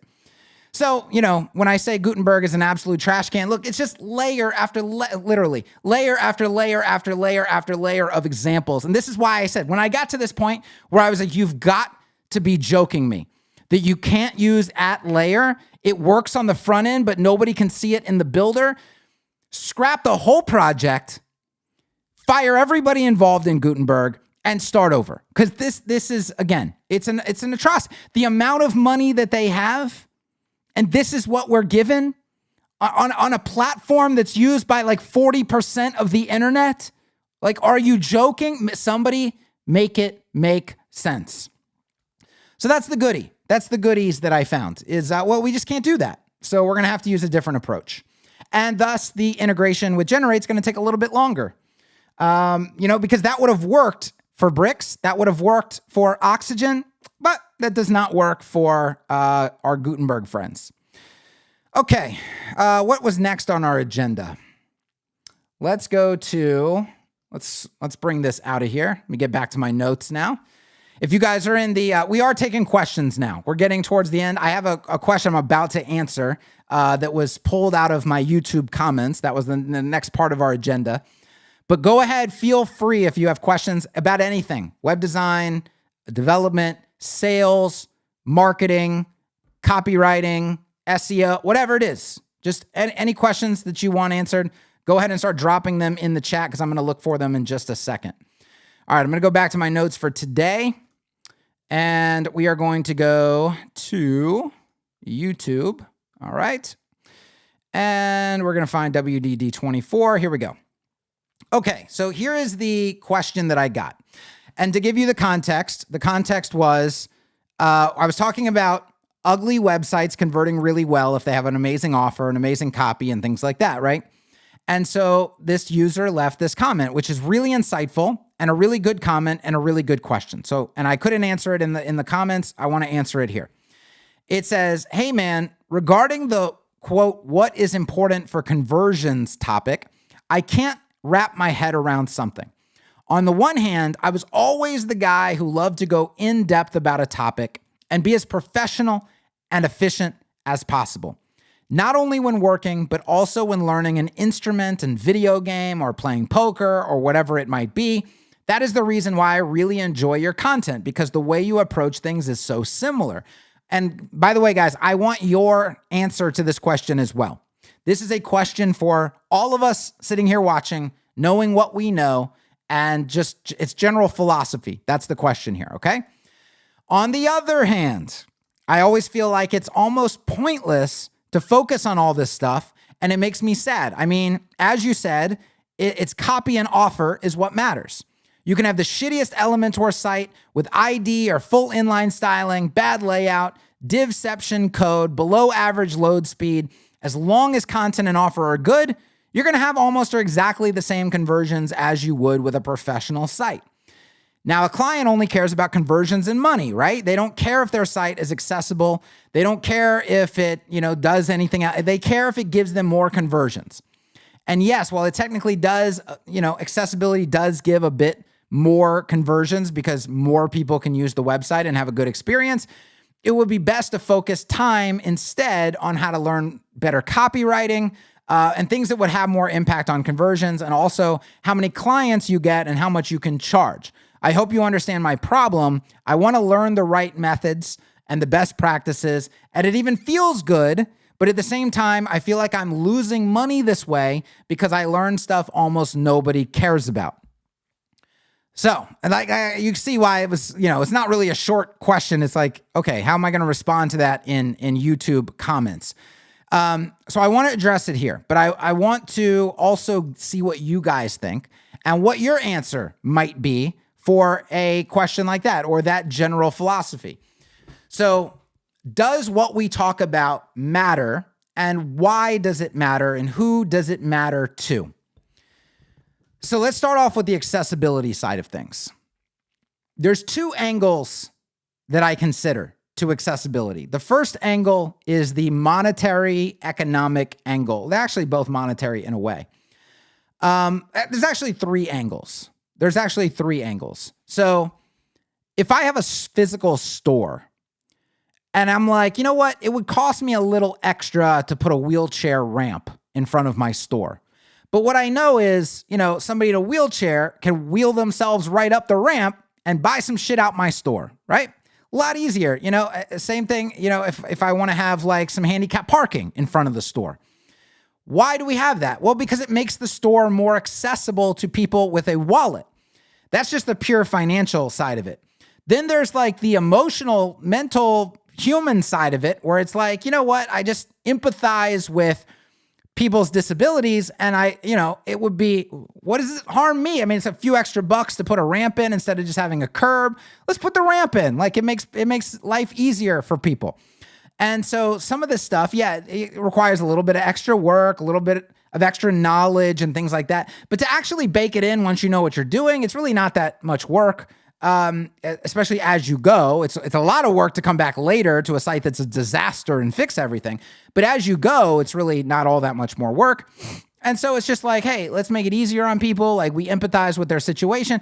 So there's like an empathy angle. There's an pure economic angle. There's also a legal angle, right? So if you think, there is no question that a business owner has in the United States anyway, of should I put in a wheelchair ramp or not put in a wheelchair ramp, because the state has come in and said, you have to put in a wheelchair ramp. You have to put in a wheelchair ramp. You have to have 3, handicap parking spots, and they got to be right in front of the door. So there's this stuff mandated by law. And we do, by the way, live in a society that loves to do that sort of thing. And we already have seen lawsuits surrounding accessibility. So there is a legal implication as well. Those are the three angles. You have your like just emotional human angle, you have your pure economic angle, and then you have your legal angle on accessibility. I mean, add all those three things up and it starts to get pretty important, right? And so, how you sell that to the client that's up to you, or you can just bake it in and raise your prices in general because it goes along with like, hey, we do everything better. Now, we still get back to the question of, does it matter that you do everything better? Well, there's other implications. There are SEO implications to having a shitty divception website, to having a website that loads very slow on mobile devices. Those are SEO implications. General just conversion implications, by the way. So there's been a bunch of e-commerce websites that have done conversion testing on performance specifically, where it's like, hey, how much does our purchases decrease, our conversion rate to a purchase, how much does that decrease with every 1 second of extra page load time? And it turns out it's fairly significant. So if you want more performance out of your websites for the purpose of better conversion rates, then suddenly that becomes very important to you. So having a bloated Divi site or a bloated Elementor site, and you could say, well, we can easily get around that, right? WP Rocket, we can. But I'll tell you what, a lot of that is just to fake out Google. Okay, like for example, like load until user interaction. Well, a real user is fucking interacting with the site, my guy. So they're going to get all those extra scripts that are causing the site to load very slow. Whereas Google's page speed, thing can't see it because it's not a real user. And thus, so you're getting your scores up, but you're not impacting the real user as much as you think you are with the speeds. But it is a real problem. So there's SEO implications, there's conversion rate implications, there's accessibility implications. But then there's just general professionalism. We have to ask ourselves, and this is the problem with like a mechanic, for example. Now, I don't know about you and your part of the world or whatever, but in the United States, everybody is kind of scared of mechanics. Why? Because you hand your car over to the mechanic and you want them to tell you legitimately what's wrong with it, and then you want them to fix it. And you want them to fix it really well so that the fucking problem doesn't happen again, right? That's what you want from mechanics. Unfortunately, it seems very difficult to find. Why? Because mechanics are notorious for cutting corners. They use shitty parts. They use shitty techniques. I don't know, maybe they have low hiring standards. I don't know. And then on top of that, they tell you about stuff that's supposedly broken, but it turns out isn't really all that broken. Why? Because they can bill more and they can make more money by fixing more things that don't really need to be fixed. And so they've gotten a reputation. The industry has a reputation of, ooh, yuck, ugly, red flag. I don't want to deal with it. Can I trust this person? Can I not trust this person? I want to pay as little as possible because I'm probably going to have to pay again because, it's fakery, right? Dentists in the United States, same shit, man. It's like, who can I trust? What dentist can I trust? What chiropractor can I trust? It's all a race to the bottom. It's all cutting corners. It's all like, let's do as little as we possibly can to make as much money as we possibly can. Isn't there an inherent value in professionalism? But then you look at industries where you can't cut corners. Because like when you cut corners, people die, right? When I worked in a pharmacy, guys, believe you me, okay, at least when I was there was no cutting corners in a pharmacy.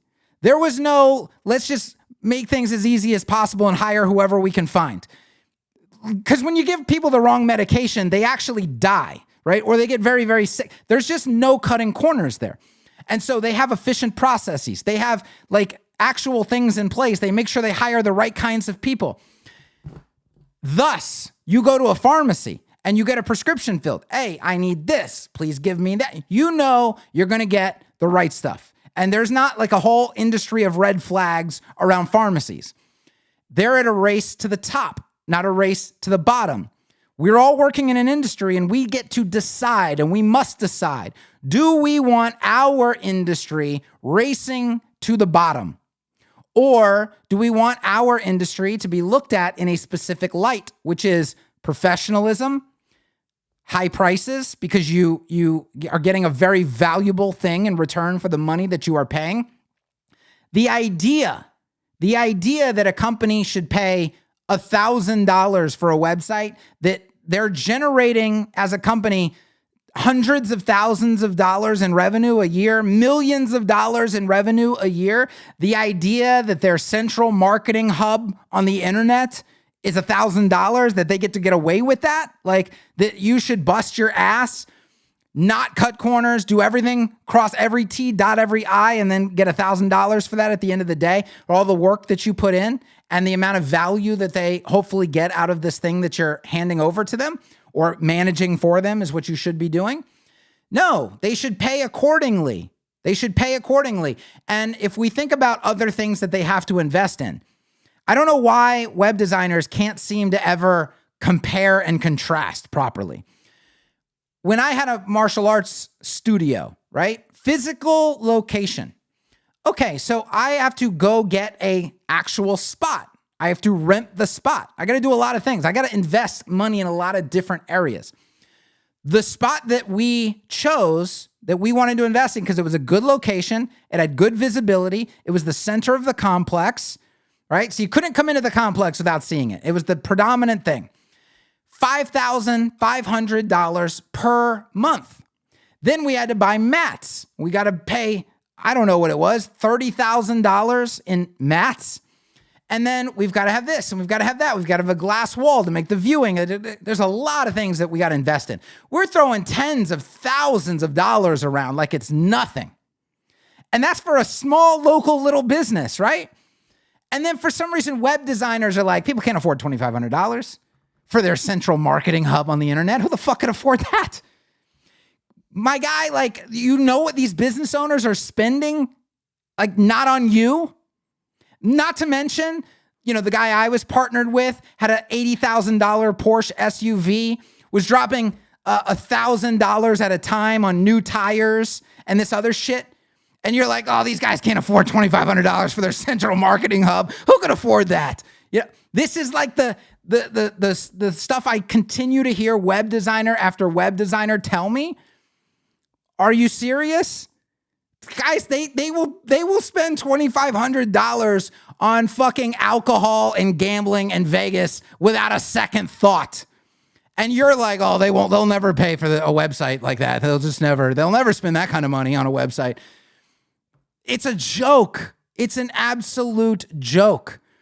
Now think of everything that you have to learn, everything that you have to manage, everything that you have to know to actually do a website successfully. And we're gonna take a look at some of the best websites of 2023 here in a minute too, because this kind of ties into all of this. But it's insane to me. Guys, you should be making $10,000 for a website. You should be making $20,000 for a website. Now, if we were, let's just put on our thinking caps. If I was making $15,000 for a website, don't you think now I can afford to cross T's and dot I's? Hey, don't you think it's in the best interest of clients for them to pay what it's worth and then have you do the work the right way? And don't you think if that was the industry standard, that when it pops into their head that like, you know what, we need a website for this business, they don't go looking for somebody who's going to charge them $2,500. They expect to pay $15,000 because when I go to buy, I just bought an Infiniti QX80. That's what for my wife, because our van, and this is not like, I hate spending money on cars. I hate spending money on cars. I hate spending money on clothes. I hate spending money on things, okay? I'll spend money on property. I'll spend money on investments. I'll spend money on, I want my money to make money. That's what I want to have. A car makes me no money. I hate spending money on a car. So to illustrate this, we had a 2012 Honda Odyssey, okay? Fucking balling, right? Absolutely balling. It was the Touring Edition, but we bought it used. It had 167,000 miles on it, right? I could buy a new car every 2 years and just start over at 0 miles and it'd be fantastic, right? That's not a good investment. That's not a good strategy. I try to keep things till like the wheels fall off of it. So literally, there wasn't the wheels falling off, but the engine, which it's a Honda, it shouldn't really happen, right? But the engine had some sort of oil leak. It was like consuming oil. And so it gets low on oil, like after, 800 miles or something, where, oil should obviously last a lot longer than that. And I took it into the mechanic, and they were actually like, oh yeah, this is a known issue with that year. And Honda actually did a recall, and they did an extended warranty. But lucky you're outside of the extended warranty period, so that can't be fixed anymore. And I was like, well, what's the fix for it? He's like, well, we just have to take the engine apart. And we have to rebuild the whole thing, and it's like $4,000. And I'm like, the van's not even worth that much money. So it's gone. It's totaled, right? It's like, get rid of it. So we were forced to buy a new vehicle. So I buy my wife an Infiniti QX80, used, okay? Again, used. But I walk into the Infiniti dealership. Do you think when that popped into my mind, like, we're gonna have to get a new car, what a dollar amount popped into my mind? Well, it wasn't $2,500, I'll tell you that, right? I'm thinking, all right, well, it's $30,000, $40,000, somewhere in that range. That's probably what I'm expecting to spend. And you walk into the establishment with that number in your brain. Right now, why? Because now I could walk into a used car lot looking for a $2,500 vehicle. Those exist. There's lots of them. But if you walk into an Infiniti dealership, you think different numbers. Why do you think different numbers? Because you have an association with this brand or this industry. The industry of luxury vehicles causes you to think certain numbers, right? So the question is, when somebody thinks web design, I need a website, what number do you want or that you hope would pop into their head? Do you hope that $2,500 pops into their head? Or do you hope that like $15,000 pops into their head? And then you say, well, Kevin, what, $15,000? Let me remind you, this is a company that they want to rank. They want all the traffic. Look at how greedy they are. I'm obviously, being facetious, but look at how greedy they are. They want all the rankings. They want all the traffic. They want leads. They want sales. They want lots of valuable things. These are valuable things to a business. The lifeblood of a business, you could argue, right? What's a business without leads and sales? Not much of a business. It's kind of a hobby. Seems like very important things that they really, really, really, really, really, really want.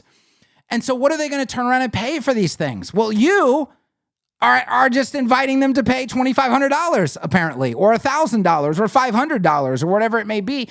Everybody that's racing to the bottom and making excuse after excuse after excuse of they won't pay this much, they can't pay this much, they shouldn't pay this much. My gosh. You want them to think 2,500. You must want them to think that, right? When they think I need a website. We need them to think 15. We need them to think 20.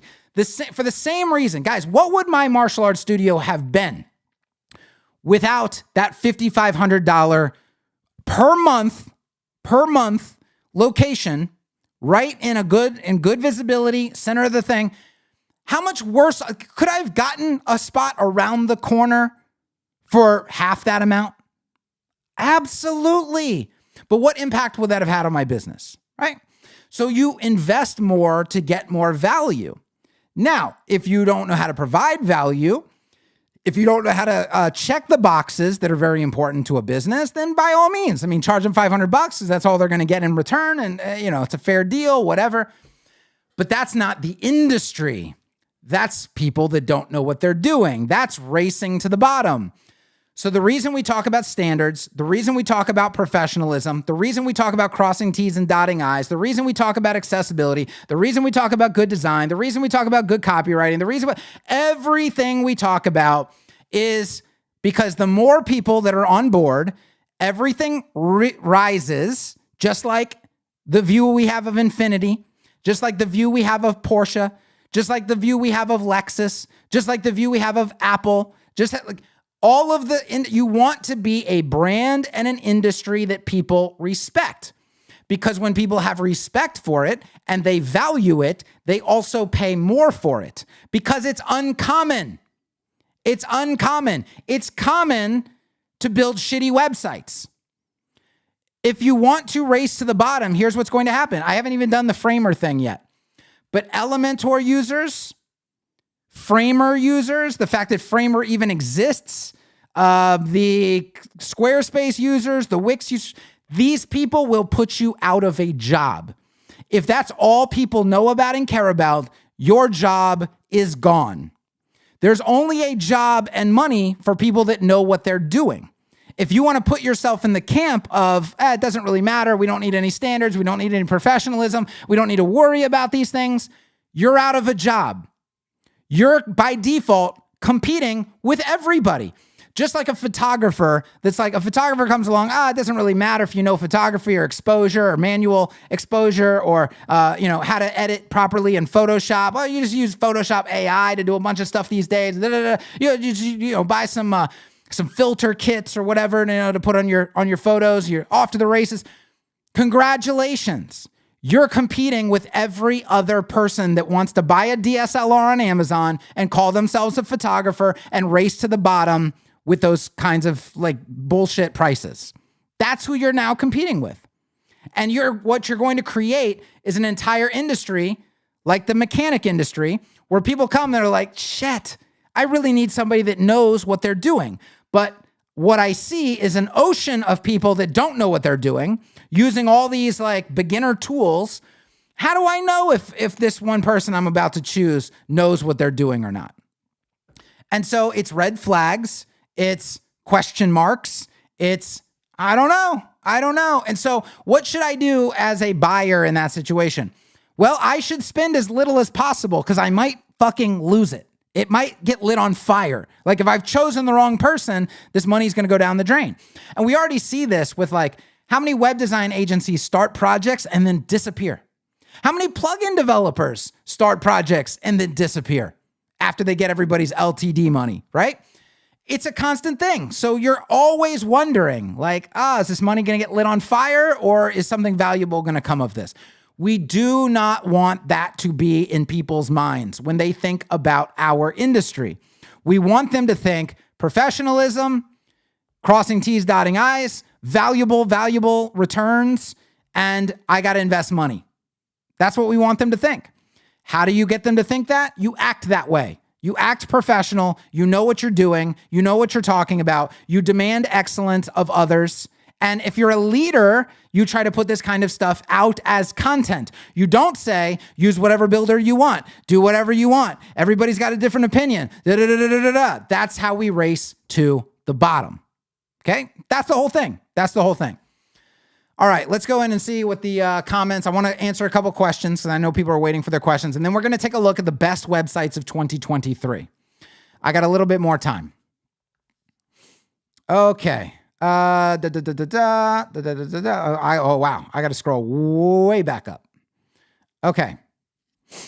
The millions of Elementor users are not here. Let's move on. But see, it ties into everything. They affect us even though they're not here is the problem. Yes, Kevin, they were first and free in a time that there were no other decent GUI options. Yes, I've actually said that before. I said when there was nothing, Elementor was probably a good choice. And there's no argument for that. You're right. You're 100% right. What the argument is, it's now 2023. That's no longer the reality. And so creators should not continue to recommend these tools. And it's inexplicable that they do. Okay, Elementor has just had really good marketing. Okay. I haven't watched something so funny in a long time. Your rants are Elementor are pure gold. I mean, the material writes itself, honestly. Let's see. Okay, spacer units are great for demonstrating how bad Elementor is. It's a drag and drop widget aiming to let anybody design a website easy peasy without giving an F about what you're doing. Exactly. Yes. Plug back in your mouse and check your blood pressure. Will do. Okay. Lewis did not coin that phrase, divception. That's been around for a while. All right. Without a spacer element, you cannot cramp your DOM uselessly. Okay. So we got a lot of spacer element comments. Okay. Let's keep scrolling down. Wait till Bricks becomes a subscription, and then there would be an affiliate commission for Bricks too. It's fine to have an affiliate program for things. I have an affiliate program for automatic CSS. I'm going to have an affiliate program for frames. I believe in rewarding creators for creating content. What I don't believe in is these creators who chase the commissions, saying anything that they need to say to cash those checks. And I'll let you know, guys, a lot of creators, they quit their other work, right, to be a creator. And so that is the main monetary source in some cases when they get into the higher levels of being a quote unquote influencer. And so the easiest way for them to make more money and keep cashing checks is to just say what needs to be said. And, if it comes down to it, see, when I get on YouTube, I can say whatever I want because I'm not relying on affiliate commissions. I have my own products that I believe in. I make my case for those products. I also do agency work, which I've toned down a lot of, but I also just educate. Like my money comes from educating. It doesn't come from convincing you to use one tool over another tool. That's not where the money comes from. I educate. Through the education process, you're going to discover like, hey, automatic CSS, frames, they make this process of doing things like a professional workflow way easier, way faster, without cutting corners. In fact, it actually does things a lot better than I would do it on my own. I think I'm going to invest in those tools. That's just the general conclusion that people come to. When you take people who don't necessarily know what they're doing and say, hey, you're not an idiot. Come on over here for a second. Let me show you some stuff. Okay, great. Because I've been doing this a long time. It's like, it is a lot of technical stuff to learn. But there's a big difference in going, you're a moron. Here's a tool that's going to try to make up for your moronicness. And then there's plan B, which is, hey, I see you want to be in web design. I see you want to consider yourself to be a professional. I see you want to use this trade to put a lot of money on your family's table. Let me show you, you're not a moron. Let me show you how to do things a really great way, scalable, maintainable, accessible, best practices. And so you can be proud of the work that you do and you can, work in a professional industry. Big difference, right? So I'm free to do that. Where other creators are like, nah, these people are morons. I just need affiliate commissions. Let's go. Let's get them to buy whatever we can get them to buy. I can't respect that side of being a creator. Okay. Questions. I'm looking for questions. Kevin's ecosystem, I think, is the way to go if you want to scale up. I'm not a professional from web design, but I do want to do the correct work for users. ACSS suite is the way to go for me now. Okay. People are talking about cadence. Do you like bricks over oxygen? Yes, 100%. I'll just continue to reiterate. Bricks is number one. Oxygen is number two. And then if you really need something integrated with Gutenberg, then I would say to probably go with Quickly. Now, there's other page builders that like Buildarius, for example. So the developer of Buildarius is actually in the inner circle, and he's trying to get me to take a closer look at Buildarius, which I do plan on doing because apparently there's some promising things that he really wants me to look at. And, he understands the workflow that I advocate for and on and on and on. So I just haven't had time. I will look at Buildarius a little bit more in detail.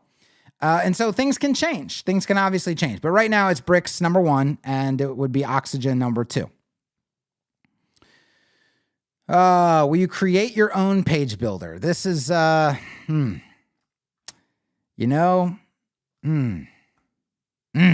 said at one point, hell no. At one point I was like, hell no. I'm not in the hell no camp anymore. I'm not in the hell no camp. I'm in the intrigue camp, because I think, here's the thing. I look at the discussion about page builders, all about what's the best page builder right now. And honestly, they're all not all. There's a collection that are very close to each other.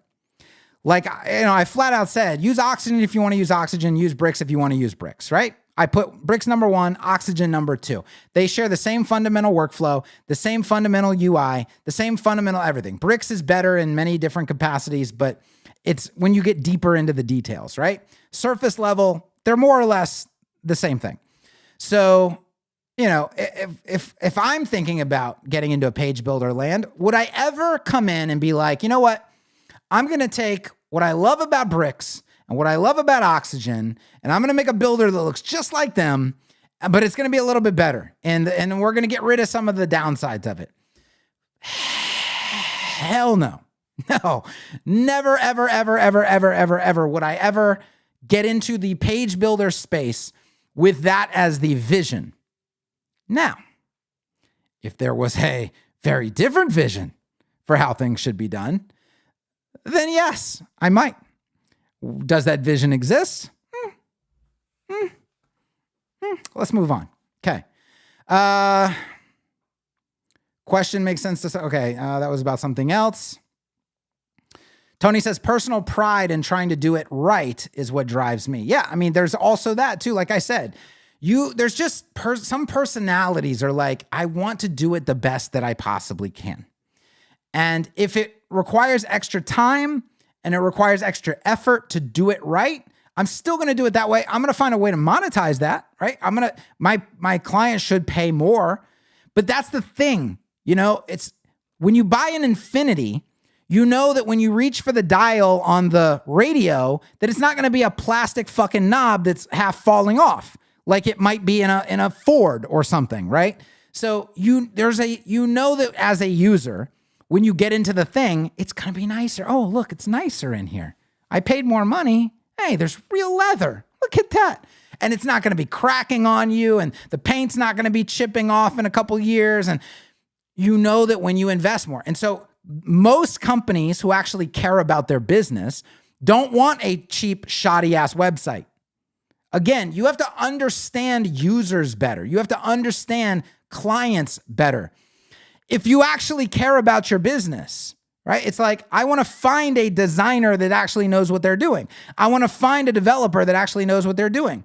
We can see this very clearly in the app development space, right? And think of app development. Oh, this is a perfect example. When you think, I need an app, or any company thinks, I need an app for that. Do you know what money they think in their mind? They don't think $2,500. You can't get an app for that.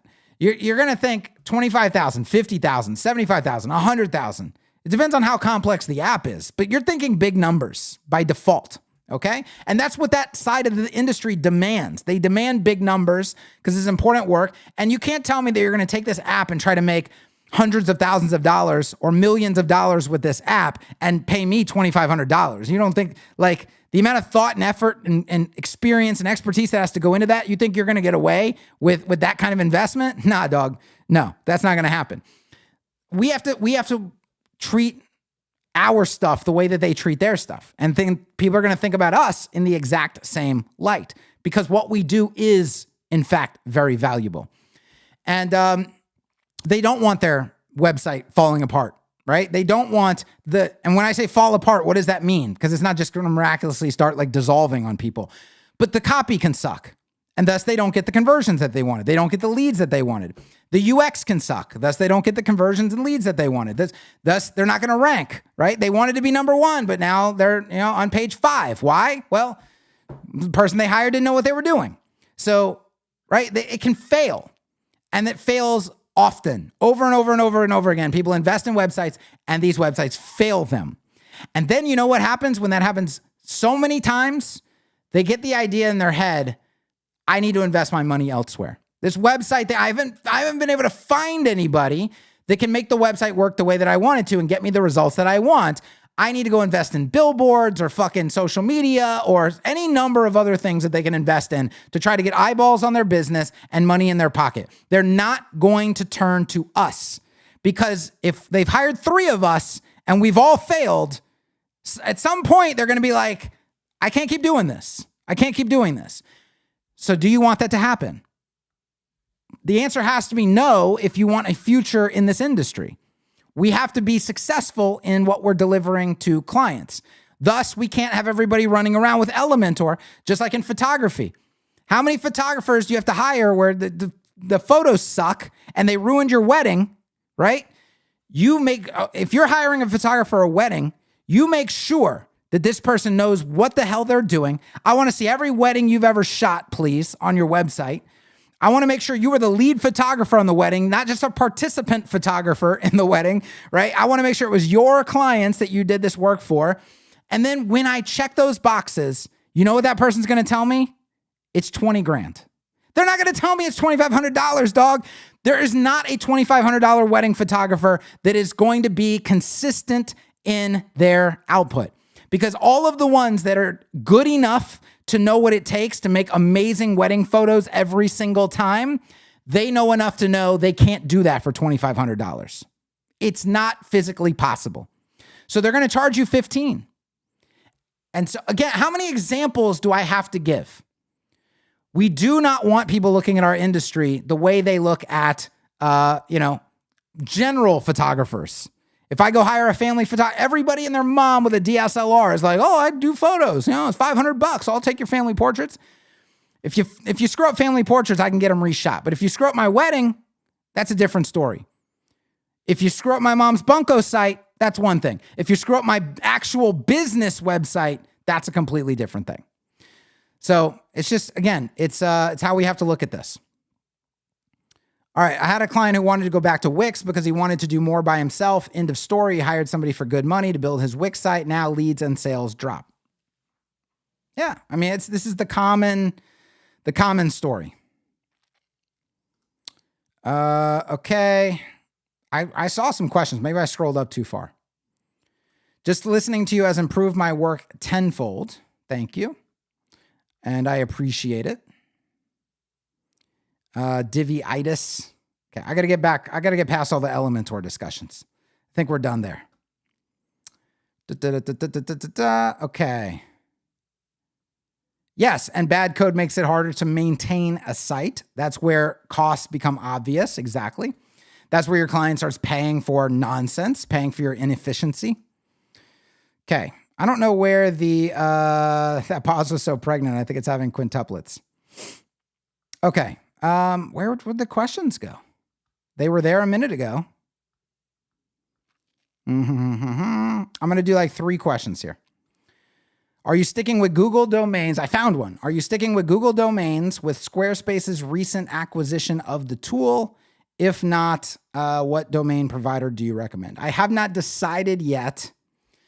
I used to use Hover back in the day. I used to use Hover for pretty much everything. Still use Cloudflare for DNS, but I may go back to Hover. I'm gonna take a look. I haven't made a decision yet. Question: how do you convince your job to switch to Bricks from Elementor? They are in entertainment, events based, and don't want to have the sites off. Should I build them on the side and then convince?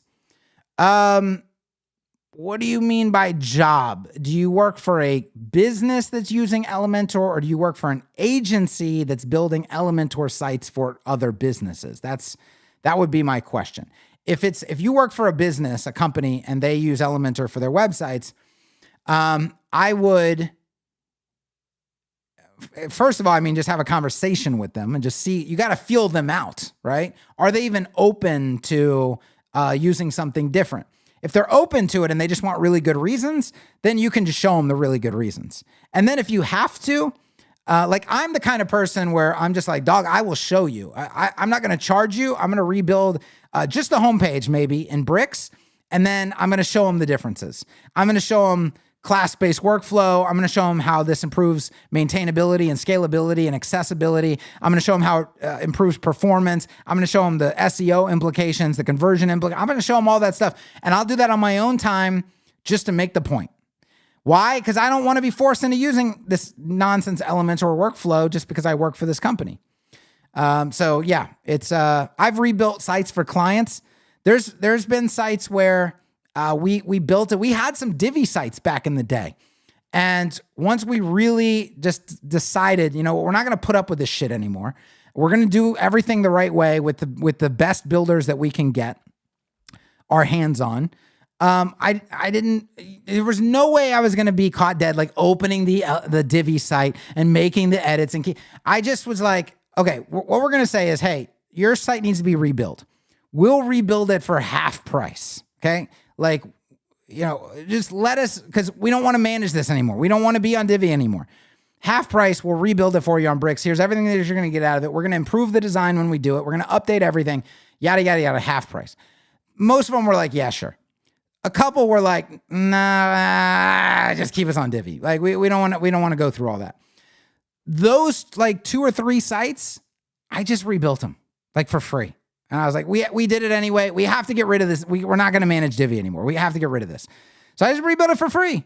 And really, it was just for my own benefit, our own benefit it was just me at the time, way back when. But I just did it for my own benefit because I'm not going to work in that workflow anymore. So sometimes you just got to take it on the chin, you know? And if you believe in what you say, then you should be willing to take it on the chin sometimes. Can you go into your position on allowing clients to edit their sites? Well, I have a whole video about that. If it's worth it to create a simple interface for them to do so, custom fields, etc. I have a whole video dedicated to that. It's called Stop Letting Clients Edit Their Website, something like that. FTLOG, for the love of God. Stop letting clients edit their websites. Does that mean that a client should never log into their website? No. Does that mean that you should ban them from logging into their website? No. Does that mean that you should prevent them in any way, shape, or form from owning a website? No. None of those arguments are anything that I advocate for. Does that mean you should never create custom fields for things that a client can update? No. But there are certain things that a client should be heavily advised away from ever touching. And there are severe implications for them touching it. And people don't make those arguments, unfortunately, but I have to make them, right? Like, should a client be able to edit all the copy on a sales page? No. And when I say should they be able to, people are like, you can't bar your clients from, I know. But I sit them down and I say, hey, you're not going to touch this, right? And like, wink, wink. Because here's what's going to happen if you do. Right now, you paid us to write all this copy, okay? And you paid us for the layout. And we did the layout a certain way, and we did the copy a certain way, and we presented the offer a certain way. We did a lot of things a certain way. And when we do that, and we take control of that and ownership of that, we also own the results. So when you're like, man, this sales page is going like gangbusters, Kevin, thank you so much. And I'm like, you're welcome, Mr. Client. You know, that's why we do what we do. That's a fantastic outcome. However, when the landing page doesn't quite do what we wanted it to do or expected it to do or hoped we would do, we're going to try to figure out why. And we're going to take ownership of that. And you say, you know, you're right. It's not performing as well as it should. Here's what we're going to do to attempt to make it better. And we're going to continue running A/B test after A/B test until we can get this dialed in and getting you the results that we talked about in the beginning. So we're going to own it either way.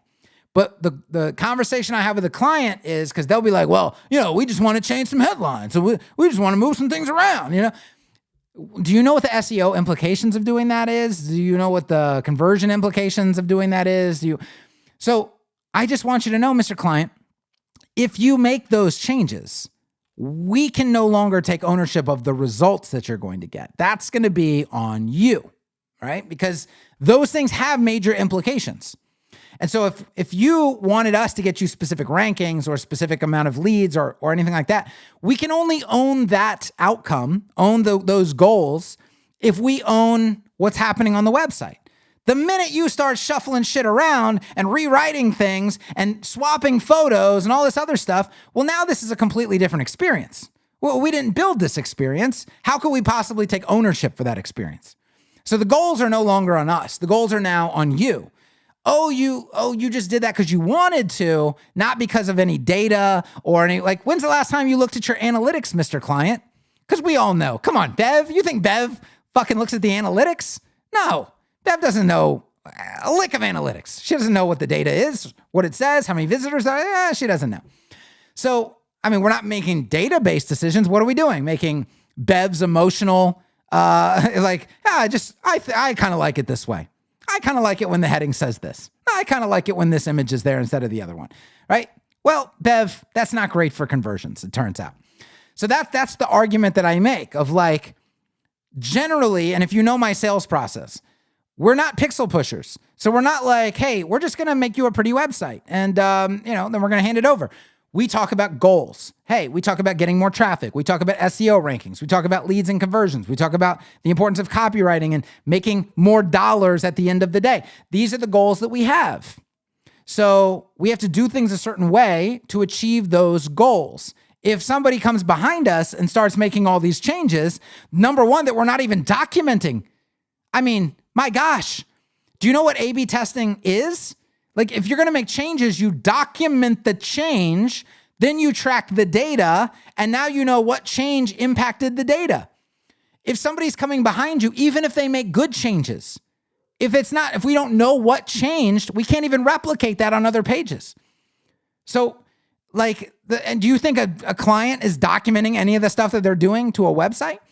So this is not a serious approach. This is just like, once again, it's like, just let people do whatever they want, as if there's no implications of that behavior.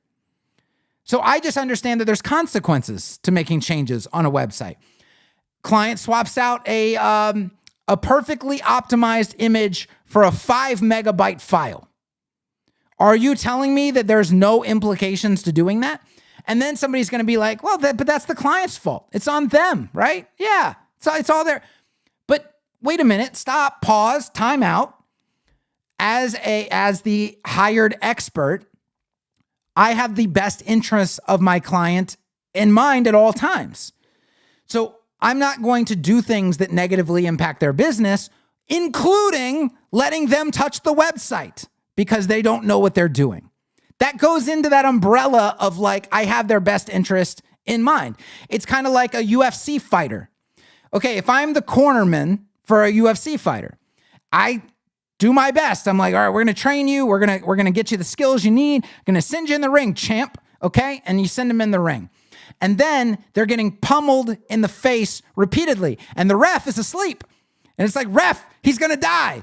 Okay, what do I have to do? Well, I could sit there in the corner and be like, well, that's the fighter. He didn't show up on Monday. He didn't do the necessary training he should have done. I guess he's going to die today. No, I have his best interest at heart still.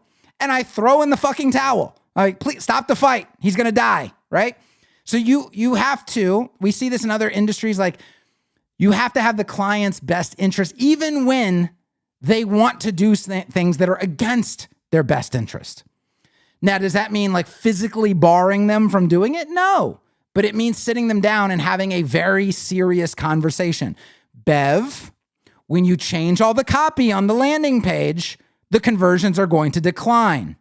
When you swapped out the photo with a 5 megabyte file, our performance went in the toilet. Let's stop doing that, Bev, okay?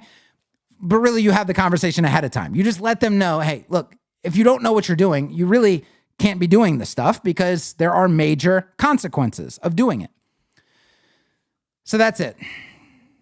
You wanted my thoughts? That's my thoughts. Okay, I think we're over time today.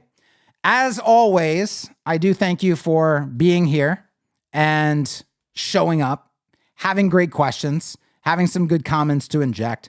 There's a few more questions here, but we are out of time for them. I am going on vacation soon. I am going to do my absolute best to do a WDD live while I'm gone. And I'm going to have some other videos, a couple other videos lined up on the channel. But I also have some really cool stuff to talk about when I get back. But I hope you guys got a lot of value out of today's stream. Again, I thank you for being here, and I will see you again very, very soon. Peace.